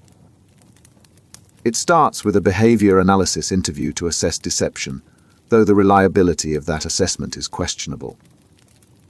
Once the interrogator believes guilt has been established, the method shifts to accusation. Step 1: a direct confrontation. The interrogator tells the subject they're guilty. Not as a question. As a fact. We know you did this. The goal is to establish certainty, forcing the subject to either accept the accusation or attempt denial. Step 2: theme development. The interrogator offers moral justifications or psychological excuses for the crime. You didn't plan this. It just happened. Anyone under that kind of pressure might have done the same. The theme lowers the psychological cost of confession by making the act seem understandable. Steps 3 through 5 involve handling denials and overcoming objections. The interrogator doesn't let the subject derail the process with explanations or alibis. Denials are minimized. Objections are redirected. The message of resistance is futile. Step 6: the subject shows signs of giving up, crying, slumping, or going quiet. The interrogator interprets this as the breaking point and intensifies emotional appeals. Steps 7 through 9 involve securing the confession, getting it in writing, and converting it into a legally admissible statement. The interrogator moves quickly once the subject admits guilt, locking in details before they reconsider. The Reid Technique works if success is measured by confession rates, but it also generates false confessions. The method's reliance on behavioral cues leads to misidentification of innocent people as guilty. The confrontational approach, combined with theme development and denial suppression, creates psychological pressure that vulnerable individuals can't withstand. Critics point to cases where the Reid Technique produced confessions later proven false through DNA evidence. Innocent people subjected to hours of accusatory questioning accepted guilt because the interrogator made it seem like the only way to end the ordeal. In response, some jurisdictions have moved toward non-accusatory methods like PAC, which prioritize information gathering over confession seeking. But the Reid Technique persists, especially in the US, where interrogation training often defaults to its structure. The debate isn't just about effectiveness. It's about ethics. Does securing more confessions justify the risk of convicting the innocent? And if the method can't reliably distinguish truth from coercion, Should it still be the standard? Because confession isn't always the endpoint of guilt. Sometimes it's just the endpoint of pressure. Question sequencing. Ask the wrong question first, and you lose the answer you needed. The order matters. Start too aggressively, and the subject shuts down. Start too softly, and they have time to build their defenses. The sequence of questions isn't random. It's tactical. Question sequencing is the strategic arrangement of questions to maximize disclosure while minimizing resistance. The pattern typically moves from broad to specific, neutral to confrontational, and easy to difficult. Each question sets up the next, building a path that makes withholding information progressively harder. The method starts with report-building questions. These are non-threatening, designed to get the subject talking comfortably. How's your day been? Tell me about your job. The goal isn't information yet. It's establishing a rhythm where the subject expects to answer, not resist. Next come background questions. Still non-threatening, but now gathering context. How long have you lived in this area? Do you know the victim? The subject is still cooperative. They haven't been accused of anything. But each answer provides data points that will matter later. Then the interrogator introduces investigative questions still framed neutrally. Where were you that night? What time did you leave? These questions start closing in on the crime without direct accusation. The subject, having answered everything so far, continues the pattern. Only after this foundation does the interrogator ask pointed questions. Why did your story change? How do you explain this inconsistency? By now, the subject has committed to details. Changing the account feels inconsistent with their earlier cooperation. The sequence also controls information flow. Interrogators ask questions they already know the answers to early in the sequence. If the subject lies about verifiable facts, those lies become leverage later. You said you weren't there, but we have footage showing you were. What else are you lying about? Question sequencing works because it exploits commitment and escalation. Each answered question makes the next one harder to refuse. And by the time the hard questions arrive, the subject has already traveled too far down the path to turn back without seeming evasive. Because interrogation isn't just about what you ask. It's about when you ask it. Evidence bluff. The interrogator slides a folder across the table. We have your fingerprints at the scene. We have witnesses. We have video. You weren't there. You know they can't have that evidence. But the confidence in their voice makes you doubt. Maybe they do. Maybe you left traces you didn't realize. The uncertainty eats at you. Evidence bluff is a tactic where interrogators claim to possess evidence they don't actually have. The goal: convince the subject that denial is pointless, that the case is already made, and that cooperation is the only rational response. The technique works because most people don't know what investigators actually possess. They assume law enforcement has tools, databases, and surveillance they don't. An interrogator who confidently claims, "We pulled your DNA from the scene," might be lying, but the subject has no way to verify that in the moment. Bluffing often involves vague references to damning evidence without specifics. The forensics came back. It's not looking good for you. What forensics? What did they find? The interrogator doesn't say, because there's nothing to specify. But the vagueness allows the subject's imagination to fill the gaps. Some interrogators use props. A thick file folder, even if it's mostly blank paper. A surveillance photo that doesn't actually show the subject, but implies they were caught. Visual cues that reinforce the bluff. The danger is that innocent people, confronted with claims of overwhelming evidence, sometimes confess to crimes they didn't commit. They assume the evidence is real, that fighting is futile, and that cooperating might reduce consequences. If they're going to convict me anyway, maybe admitting to a lesser charge is safer bark. Evidence bluffing is legal in many jurisdictions, though ethically controversial. Courts have held that deception during interrogation doesn't automatically invalidate a confession.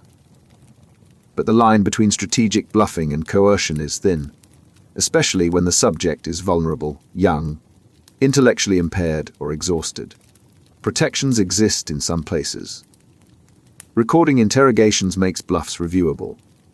Legal counsel can challenge confessions obtained through false evidence claims. And non-accusatory methods avoid bluffing entirely, relying on actual evidence rather than fabricated pressure.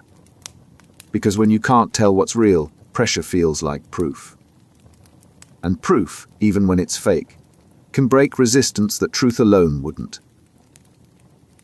Verbal leakage. You control your words carefully.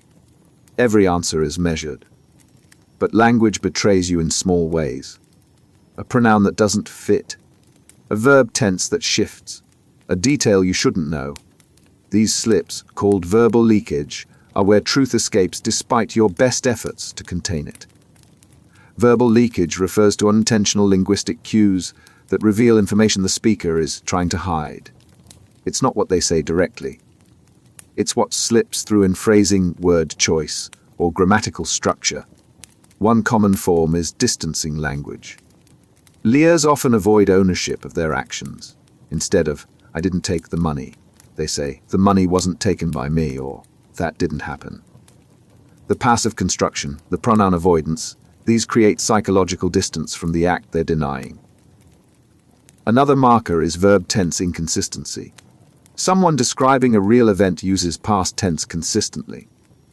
Someone fabricating might slip into present tense because they're imagining the scenario as they speak. "I walk to the store and then I see this guy." The tense shift signals construction, not recall. Liars also leak through specificity. They provide excessive detail about peripheral elements, things that don't matter, to make the story sound credible. But they're vague about central facts, because those are harder to invent convincingly. "I remember the clerk had a blue shirt, and there was a poster on the wall, but I don't recall what time I left." Pronouns are telling. A person distancing themselves from a victim might stop using their name. "I saw Sarah at the park" becomes "I saw her there" becomes "someone was there." The linguistic retreat mirrors emotional or culpable distance. Verbal leakage is subtle. It requires careful listening and often shows up in patterns across multiple statements rather than single sentences. Trained interrogators note these cues, but they don't treat them as proof. They're signals to probe deeper. The technique works best when combined with other methods. Cognitive load interviews increase the mental burden, making leakage more frequent. Repeated retellings expose shifts in language that wouldn't appear in a single account. Because you can control what you say, but you can't always control how you say it. And in the how, the truth leaks. Statement inconsistency mapping. The first time you tell the story, you say you left at 8. The second time, it's 8:30. The third time, you're not sure, maybe closer to 9. Each shift seems minor, just memory being imperfect. But when the interrogator maps these inconsistencies, a pattern emerges. And that pattern reveals whether you're recalling or inventing. Statement inconsistency mapping is a technique that tracks discrepancies across multiple retellings of an account. The interrogator documents each version, compares details, and identifies where the story shifts. Inconsistencies aren't proof of deception, but they signal where pressure should focus. The method works because truthful accounts, while imperfect, remain structurally stable. Core events don't change. The sequence stays consistent. Minor details might vary, you might forget the exact time or misremember a color, but the skeleton of the narrative holds. Fabricated accounts behave differently. Liars adjust their stories as they learn what questions are being asked and what evidence exists. Each retelling incorporates new information, trying to align the fabrication with reality. The story doesn't stay stable. It evolves.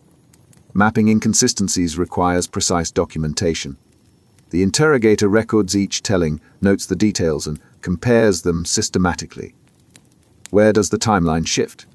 What details appear in one version but not another? Which elements contradict? Some inconsistencies are benign. Memory fades. stress affects recall. But certain types of shifts are red flags. If the subject changes core facts, location, presence of others, the act itself, those aren't memory lapses. They're revisions. The interrogator uses the map strategically.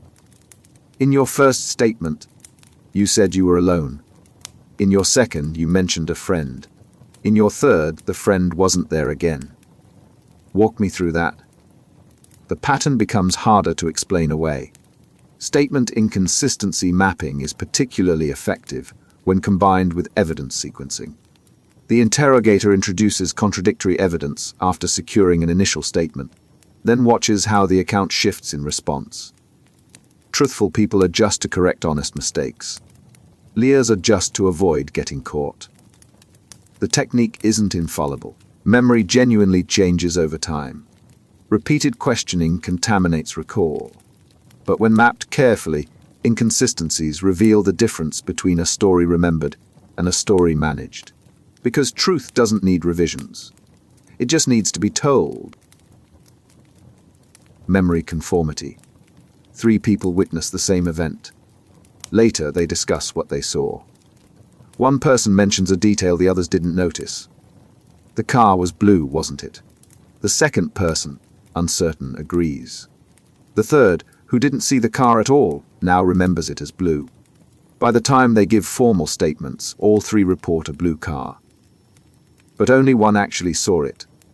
Memory conformity is the phenomenon where people's memories converge after discussing an event. Individuals adopt details from others' accounts, integrating them into their own recall until they genuinely believe they witnessed what they were told. The process happens because memory is collaborative. When people talk about shared experiences, they fill each other's gaps. Do you remember when, oh yeah, and then? The exchange feels like collective remembering, but it's actually collective construction. Details migrate between accounts. Memory conformity is strongest when the source is trusted. If a friend, family member, or authority figure describes an event, their version carries weight. The listener doesn't question it. They absorb it. And once absorbed, the detail becomes indistinguishable from original memory. The phenomenon worsens with repeated discussion. Each conversation reinforces the shared narrative. By the third or fourth retelling, what started as one person's observation has become everyone's memory. The group believes they all saw it because they all remember it. In investigations, memory conformity creates false corroboration. Multiple witnesses give matching statements, which looks like independent verification. But if those witnesses talk before being interviewed, the match is an artifact of influence, not independent recall. The effect is particularly strong in close-knit groups, families, friends, co-workers. They trust each other's memories and defer to whoever seems most certain. The person who speaks first or most confidently often sets the shared narrative. Preventing memory conformity requires isolating witnesses immediately. Interview them before they can discuss the event. Avoid exposing them to each other's accounts or media coverage. And recognize that matching statements might reflect conversation, not truth. Once conformity occurs, it's nearly impossible to reverse. The contaminated memory feels authentic. The witness isn't lying. They're reporting what they believe they saw. And no amount of questioning will separate the original memory from the adopted details. Because memory isn't just what you experience. It's what you're told you experienced, absorbed so completely you can't tell the difference. Investigative suggestibility. Some people are easier to influence than others. Ask them a question with a suggestion embedded and they accept it. Present a detail, and they incorporate it into their account. It's not that they're deliberately complying. They genuinely start to believe what they're being guided toward. Investigative suggestibility is the tendency to accept information presented during questioning and integrate it into memory or testimony. It's a vulnerability that varies by person, but it's exploitable in interrogations, especially when combined with pressure, fatigue, or authority. Suggestibility isn't weakness. It's a feature of how memory and social cognition work. People trust authority figures. They assume investigators have information they don't. And when an interrogator presents a detail confidently, you were angry, weren't you? The subject might accept it, even if anger wasn't what they felt. Certain populations are more suggestible: children, people with intellectual disabilities, those with high anxiety, and individuals prone to deference. They're less likely to challenge the interrogator's framing and more likely to conform their account to what seems expected. Suggestibility increases under stress. Prolonged questioning, sleep deprivation, and fear of consequences all make people more willing to accept guidance. They stop trusting their own recall and defer to the interrogator's version. The danger is false memory creation. A suggestible person, repeatedly told they were at a location, might start to believe they were. The interrogator's confidence overwrites their uncertainty. What started as "I don't think so," maybe, becomes "Wes, I was there." Protecting against suggestibility requires careful question design. Avoid leading phrasing. Don't embed assumptions. Ask open-ended questions that let the subject answer in their own words. And recognize that agreement isn't always accuracy, especially when it comes after repeated suggestion. Legal systems increasingly recognize suggestibility as a contamination risk. Some jurisdictions require video recording of interrogations to review whether influence occurred. Others restrict interrogation length and require breaks to reduce fatigue-induced compliance. Because suggestibility isn't lying. It's the mind bending under pressure until it believes what it's told. And once belief sets in, separating fact from suggestion becomes impossible. Context reinstatement. Close your eyes. Picture where you were standing. What did the air feel like? What sounds were around you? The interviewer isn't rushing. They're guiding you back to the moment, rebuilding the environment in your mind. And as the context returns, so do the details you thought you'd forgotten. Context reinstatement is a memory retrieval technique that recreates the physical and emotional environment of an event to improve recall. It's based on a principle from cognitive psychology. Memory is encoded with context, and restoring that context unlocks details that wouldn't surface through direct questioning. The method works because memory isn't just what happened. It's where it happened, how it felt, what surrounded it. When you recreate those conditions mentally, your brain accesses the event more completely. A witness who can't remember a face might recall it when they mentally return to the room, the lighting, the angle they were standing at. Interviewers use sensory prompts to rebuild context. What did you see first when you entered? Was it warm or cold? What smells do you remember? Each sensory detail acts as a retrieval cue, pulling more of the memory into focus. The technique doesn't force recall. It facilitates it. A truthful witness benefits because context helps them access genuine memory. A fabricator struggles because they didn't experience the context. They can invent a story, but they can't invent the sensory environment that real memory carries. Context reinstatement is a core component of the cognitive interview, used in criminal investigations, intelligence debriefings, and accident reconstructions. It's effective because it works with how memory naturally functions instead of against it. The method requires patience.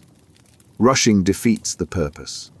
The interviewer has to let the subject take time, close their eyes if needed, and mentally reconstruct the scene. That patience pays off in details that wouldn't emerge under standard questioning. Because memory isn't just stored in facts. It's stored in the moment. And when you bring the moment back, the facts follow. Response latency analysis. How long does it take you to answer a simple question? What's your name? Immediate. Where were you last night? A beat. Maybe 2. That pause, the gap between question and answer, is called response latency. And it tells a story. Response latency analysis examines the time delay between a question and a response. The assumption, truthful answers come faster because they're retrieved from memory. Lies take longer because they require construction, evaluation, and monitoring. The method works because lying is cognitively demanding. When asked a question, a liar has to invent a plausible answer, check against what they've already said, and assess whether it fits the interrogator's knowledge. All of that takes time. A truthful person just recalls and responds. Latency analysis focuses on comparative delays. The interrogator establishes a baseline by asking neutral questions where the subject has no reason to lie. What's your address? How long have you worked there?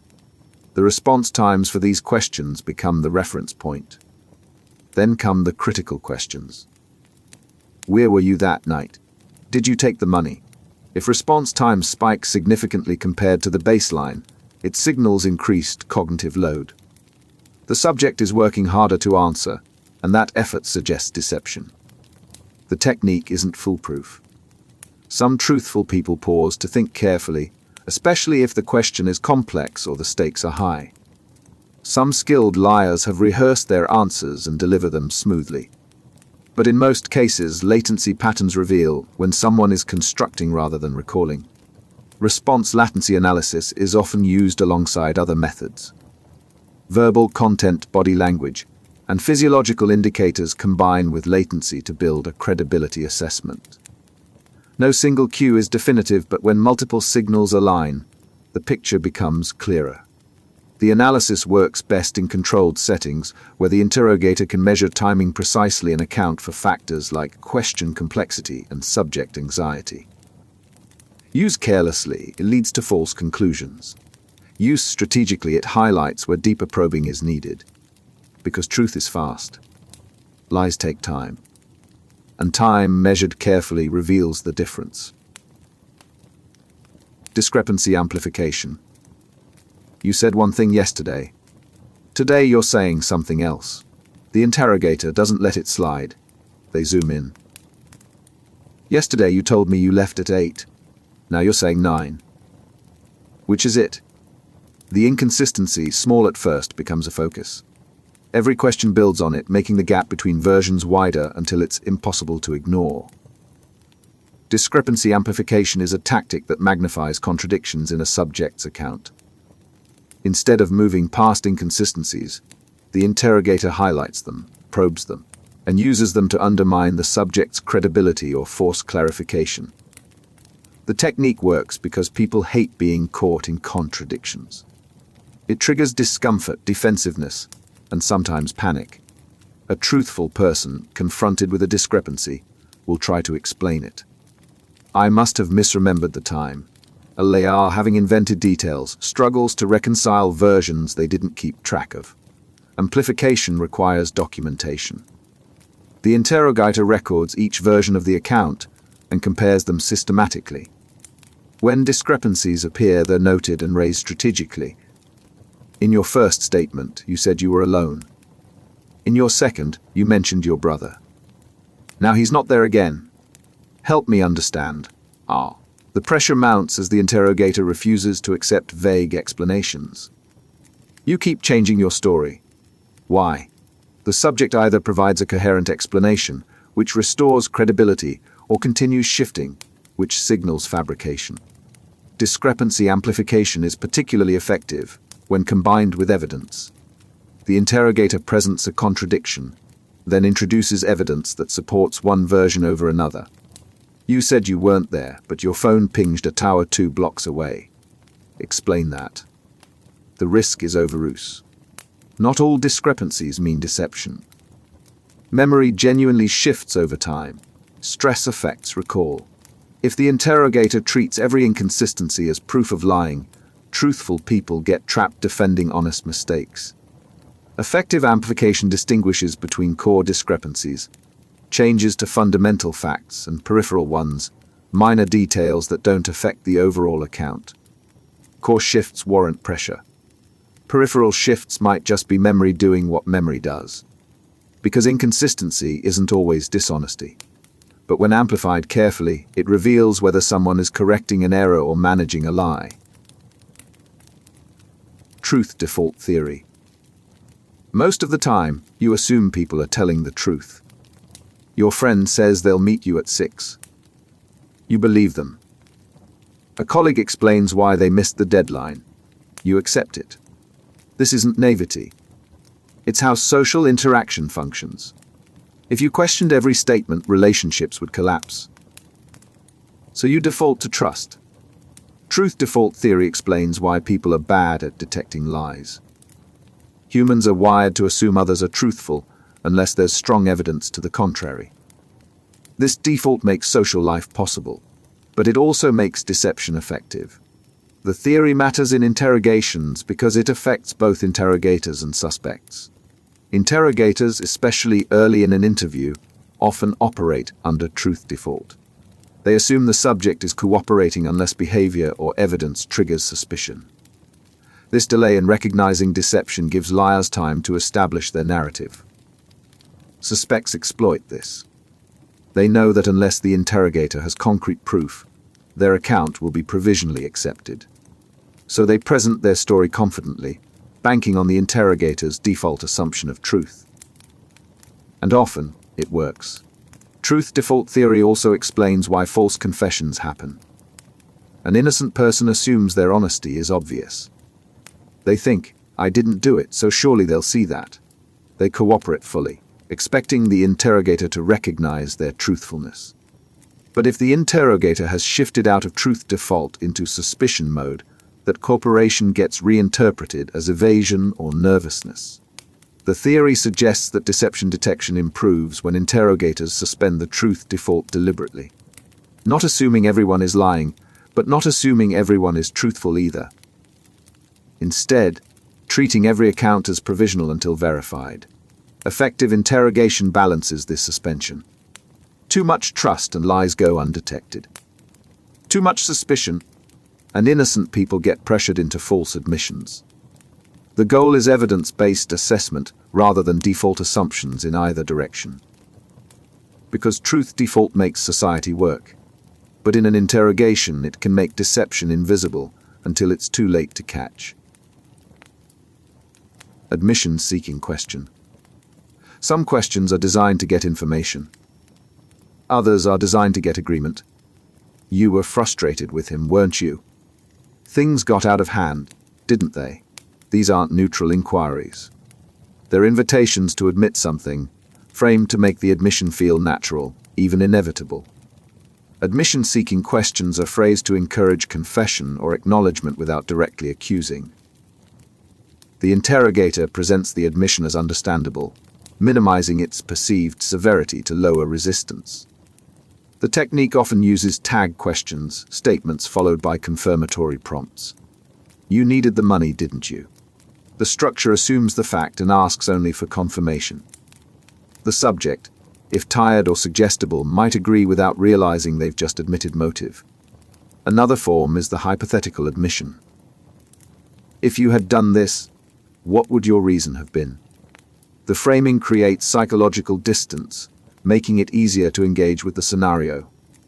A guilty person might answer honestly because it feels theoretical.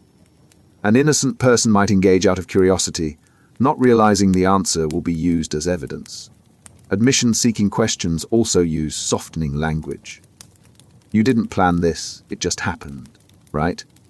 The phrasing offers a less damning version of events, making the admission more palatable. The subject accepts the softened version, not recognizing it's still a confession. The danger is that these questions work on innocent people too. Someone who didn't do anything might agree to an admission-seeking question just to seem cooperative or end the interrogation. Yeah, I guess I could have been angry. Doesn't mean they were. It means they're trying to satisfy the interrogator. Legal protections exist in some jurisdictions. Courts scrutinize confessions obtained through leading or suggestive questioning. Recordings of interrogations allow review of whether admission-seeking questions crossed into coercion. Effective use requires precision. The question should open the door for truthful disclosure without manufacturing false agreement. But too often, the line blurs and admission becomes compulsion. Because questions don't just seek answers, they shape them. And shaped answers aren't always true ones. Cued recall probing. You can't remember the person's face. The interviewer doesn't push. Instead, they offer prompts. Did they have any distinctive features? What about their build? Hair color? Each question is a cue, a small hook that might catch on something in your memory and pull more detail forward. Cued recall probing uses specific prompts to trigger memory retrieval when free recall fails. Instead of asking the subject to remember everything at once, the interviewer provides target cues that guide recall toward relevant details. The method works because memory is associative. A single cue can unlock a chain of related information. A witness who can't describe a suspect might remember when prompted about clothing, and remembering the clothing might trigger recall of the face, the voice, or other details that weren't accessible through open-ended questioning. Cues can be sensory, temporal, or relational. Sensory cues prompt specific modalities. What did you hear? What smells were there? Temporal cues anchor memory in time. What happened right before that? What came next? Relational cues connect the event to other people or objects. Who else was present? What were they doing? The key is that cues must be open-ended. Was the car red? Is a leading question not a cue. Do you remember anything about the car's color? Is a proper cue. It prompts without suggesting. Cued recall probing is particularly effective in witness interviews where the person genuinely wants to remember but struggles with retrieval. It's less useful with suspects who are withholding information deliberately, though even then, a well-placed cue might trigger an unintentional disclosure. The technique requires skill. Too many cues overwhelm the subject. Too few leave gaps unfilled. The interviewer has to balance guidance with freedom, providing enough structure to aid recall without imposing a narrative. Used correctly, cued recall probing enhances the cognitive interview, helping witnesses recover details they thought were lost. Used poorly, it becomes leading, contaminating memory rather than clarifying it. Because memory isn't always accessible on demand. But with the right cues, what seemed forgotten can surface again. False evidence ploy. The interrogator slides a photo across the table. This is you at the scene. Security camera caught you. You weren't there. The photo can't be real. But it looks real. And suddenly, your certainty wavers. Maybe there's something you don't remember. Maybe the evidence is stronger than you thought. False evidence ploy is a deception tactic where interrogators present fabricated or misleading evidence to pressure a confession. It's legal in many jurisdictions, controversial in its ethics, and dangerous in its consequences. The ploy takes many forms. Fake documents, manufactured lab results, photos that don't actually show what the interrogator claims. The goal is to convince the subject that resistance is futile, that the case is already made, and that denying guilt only makes things worse. The technique exploits uncertainty. Most people don't know what forensic capabilities actually exist. They assume law enforcement has tools and databases they don't. When told, your DNA was found at the scene, they might believe it even if no DNA was tested. False evidence works on guilty people. Confronted with proof they thought didn't exist, they confess. But it also works on innocent people. Faced with seemingly undeniable evidence, they assume a mistake was made, that they'll be convicted anyway, and that cooperating might reduce consequences. So they confessed as to something they didn't do. The ploy becomes especially coercive when combined with other pressures: exhaustion, isolation, minimization techniques, maximization threats. The subject, already vulnerable, sees the false evidence as confirmation that escape is impossible. Legal challenges to false evidence confessions exist. Courts have ruled that deception alone doesn't invalidate a confession, but extreme fabrications, especially those that create false memories, can render confessions involuntary. Recording interrogations helps. If the false evidence ploy is on tape, reviewers can assess whether it crossed from strategic deception into coercion. But in jurisdictions without recording requirements, the ploy operates unchecked. Non-accusatory methods avoid false evidence entirely. They rely on actual evidence, gathered and presented honestly. The trade-off: fewer confessions from guilty suspects, but also fewer from innocent ones. Because when truth and lies both look like proof, confession stops meaning guilt. It just means surrender. Coerced-Compliant Confession. You didn't do it. You know you didn't. But you've been in this room for 8 hours. The interrogator won't stop. The pressure is unbearable. And finally you think, if I just tell them what they want to hear, this ends. So you confess. Not because it's true, because you can't take it anymore. A coerced-compliant confession occurs when someone admits to a crime they didn't commit simply to escape the interrogation. They don't believe they're guilty. They're complying to end psychological or physical distress. This type of false confession is driven by immediate relief. The subject calculates that confessing, even falsely, is less painful than continuing to resist. They assume they can recant later, that the truth will come out, that a lawyer will fix it. But once the confession is recorded, recanting becomes nearly impossible. Juries struggle to believe someone would confess to something they didn't do. Coerced-compliant confessions are most common in prolonged interrogations, especially those involving sleep deprivation, threats, or relentless pressure. The interrogator doesn't need to believe the subject is guilty. They just need to make resistance unbearable. Vulnerable populations are at highest risk: juveniles, people with intellectual disabilities, those with high anxiety or low tolerance for confrontation. They're more likely to prioritize short-term relief over long-term consequences. The confession itself often shows signs of compliance. It's brief, lacking detail. The subject might phrase it passively. If you say I did it, then I did it. There's no ownership, no elaboration, just surrender. Preventing coerced-compliant confessions requires limiting interrogation length, ensuring access to legal counsel, and recording sessions to review for coercion. Courts scrutinize confessions obtained after marathon questioning, but many still hold up if the interrogator didn't explicitly threaten or physically harm the subject. The danger is that coerced compliance looks like guilt. The subject confessed. They signed the statement.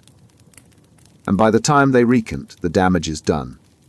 The confession becomes the centerpiece of the prosecution's case, and explaining why someone would falsely confess becomes the defense's impossible burden. Because survival instinct doesn't care about truth. It cares about making pain stop. And when interrogation becomes pain, confession becomes escape. Coerced-Internalized Confession. You didn't do it. Or did you? The interrogator keeps insisting you did. They describe the crime in detail. They explain how memory works, how trauma can cause blackouts, how you might not remember but it still happened. And slowly, horribly, you start to believe them. Maybe you did do it. Maybe you just don't remember. A coerced-internalized confession is the most disturbing type of false confession. The subject doesn't just comply. They come to genuinely believe they committed the crime. Their memory rewrites itself under interrogation pressure until they can no longer distinguish truth from suggestion. This happens through a process called memory distrust and reconstruction. The interrogator undermines the subject's confidence in their own recall. Are you sure you weren't there? Because we have evidence you were. The subject, uncertain, starts doubting their memory. The interrogator fills the gaps with details, and the subject, trying to make sense of the evidence, incorporates those details into their reconstruction of events. Over time, the fabricated memory feels real. The subject confesses not to end the interrogation because they believe the confession is true. They might even add details the interrogator didn't suggest, elaborating on the false memory as if it were genuine. Coerced-internalized confessions are most common in highly suggestible individuals, people with intellectual disabilities, those prone to dissociation, individuals with weak memory confidence. They're also more likely after prolonged, high-pressure interrogations where the subject is exhausted and psychologically vulnerable. The confessions are often rich in detail, which makes them seem credible. But the details come from the interrogator's prompts, media coverage, or the subject's imagination filling in a narrative they've been convinced is real. These confessions are nearly impossible to reverse. Even after exoneration, some individuals continue to believe they committed the crime because the false memory has become part of their identity. Preventing coerced-internalized confessions requires protecting memory integrity from the start. Avoid suggestive questioning. Limit interrogation length. Record sessions. And recognize that some people are so vulnerable to suggestion that any accusatory method risks creating false belief. Because memory isn't just what you recall. It's what you're convinced you recall. And once convinced, truth becomes irrelevant. Schema intrusion. You witness a car accident. Later, someone asks what happened. You describe it, including details that seem obvious. The driver ran a red light, people were shouting. But here's the problem. You didn't actually see the light. You didn't hear shouting. You added those details because that's what usually happens in accidents. Your brain filled gaps with expectations, and now you can't separate what you saw from what you assumed. Schema intrusion is a memory error where general knowledge, expectations, or stereotypes contaminate specific recall. Your brain has schemas, mental frameworks for how things typically unfold. When memory is incomplete, schemas fill the blanks. And once filled, those details feel as real as anything you actually experienced. The phenomenon is universal. If you're asked to recall a restaurant visit, you might remember a menu, a waiter paying the bill, even if you don't actually recall those specific details. The restaurant schema provides them, and your brain accepts the insertion as memory. In interrogations, schema intrusion creates false testimony. A witness describes a robbery and includes details that fit the robbery schema, but weren't part of this specific event. The robber wore a mask. Did they? Or does your brain assume robbers wear masks? Interrogators can exploit this. Leading questions activate schemas. What did the robber do after taking the money? Assumes the person took money, and the schema provides a plausible answer. Thief ran. The witness isn't lying. They're reporting what their schema says should have happened. Children are especially vulnerable. Their schemas are less developed, so they rely more heavily on adult guidance to fill gaps. If an interviewer repeatedly asks about abuse in ways that activate an abuse schema, the child might construct a memory from that framework, believing it's real. Preventing schema intrusion requires open-ended questions that don't activate expectations. What happened instead of what did the robber do? The former lets the witness report what they actually recall. The latter primes a schema that contaminates the account. Once intrusion occurs, it's permanent. The schema-based detail integrates with genuine memory, and no amount of questioning separates them.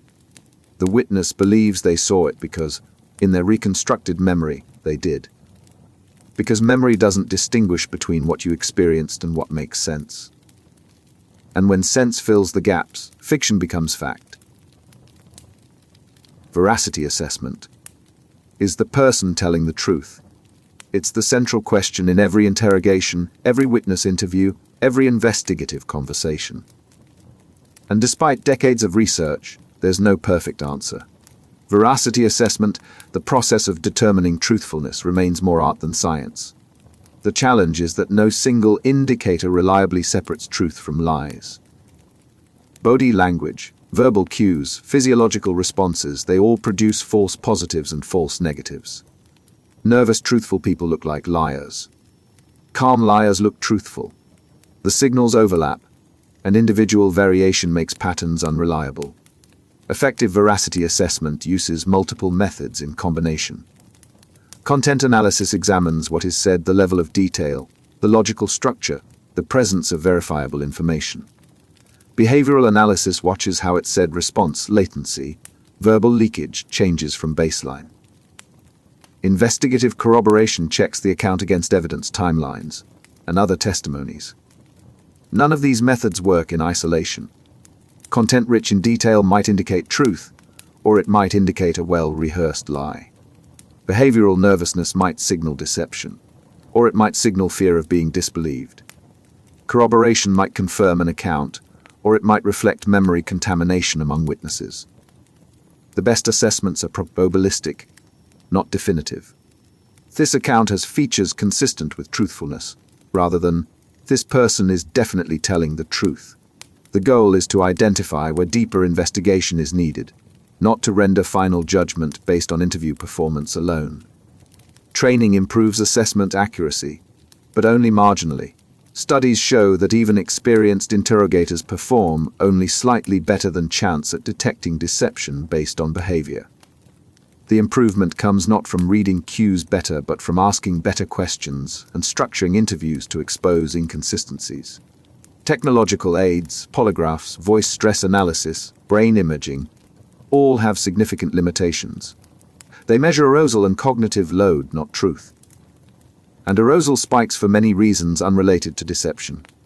The humility required in veracity assessment is this: you can never be certain. You can build a case, weigh evidence, assess probability. But the interrogation itself doesn't give you truth. It gives you information. What you do with that information determines whether justice follows. Because truth isn't something you detect. It's something you uncover piece by piece, knowing you might still get it wrong. Forensic interview protocol. A child says something happened. How do you find out what, without planting suggestions, contaminating memory, or traumatizing them further? The stakes are impossibly high. Get it wrong, and you either miss abuse or create false allegations. Forensic interview protocols exist to navigate that impossible balance. These protocols are structured methods for interviewing children and other vulnerable witnesses in cases of abuse, violence, or trauma. They're designed to maximize accurate information while minimizing the risk of suggestion, leading questions, and memory distortion. The best-known protocols, NIFHD, Chilled First, use a phased approach. They start with report building and ground rules, helping the child understand that I don't know and I don't remember are acceptable answers. This reduces the pressure to please the interviewer by guessing or fabricating. Next comes free narrative. The interviewer asks the child to describe what happened in their own words without interruption. This phase is critical. Free recall is less contaminated than prompted recall. The child reports what they remember without the interviewer's framework shaping the account. Only after free narrative does the interviewer ask follow-up questions. And even then, they're open-ended. You mentioned your uncle. Tell me more about that. Not, did your uncle touch you? The former invites elaboration. The latter suggests content. Protocols strictly limit leading questions, repeated questions, and yes/no questions. Each increases the risk of false information. A child asked the same question multiple times assumes their first answer was wrong and changes it. A child offered a yes/no choice might pick one arbitrarily. The interview is recorded, often in a dedicated forensic suite with observation rooms. This allows expert review and protects the child from repeated interviews, which compound trauma and contamination. Forensic interview protocols aren't perfect. Even with careful structure, children can be influenced by prior conversations with parents, therapists, or investigators. Schemas intrude. Memory fades. And highly suggestible children remain vulnerable despite protective methods. But the protocols represent the best current practice for balancing investigation with protection. They acknowledge that children's memory works differently, that power dynamics affect disclosure, and that the interview itself can cause harm if conducted carelessly. Because when the witness is a child, the interrogation isn't just about finding truth. It's about protecting the person giving it.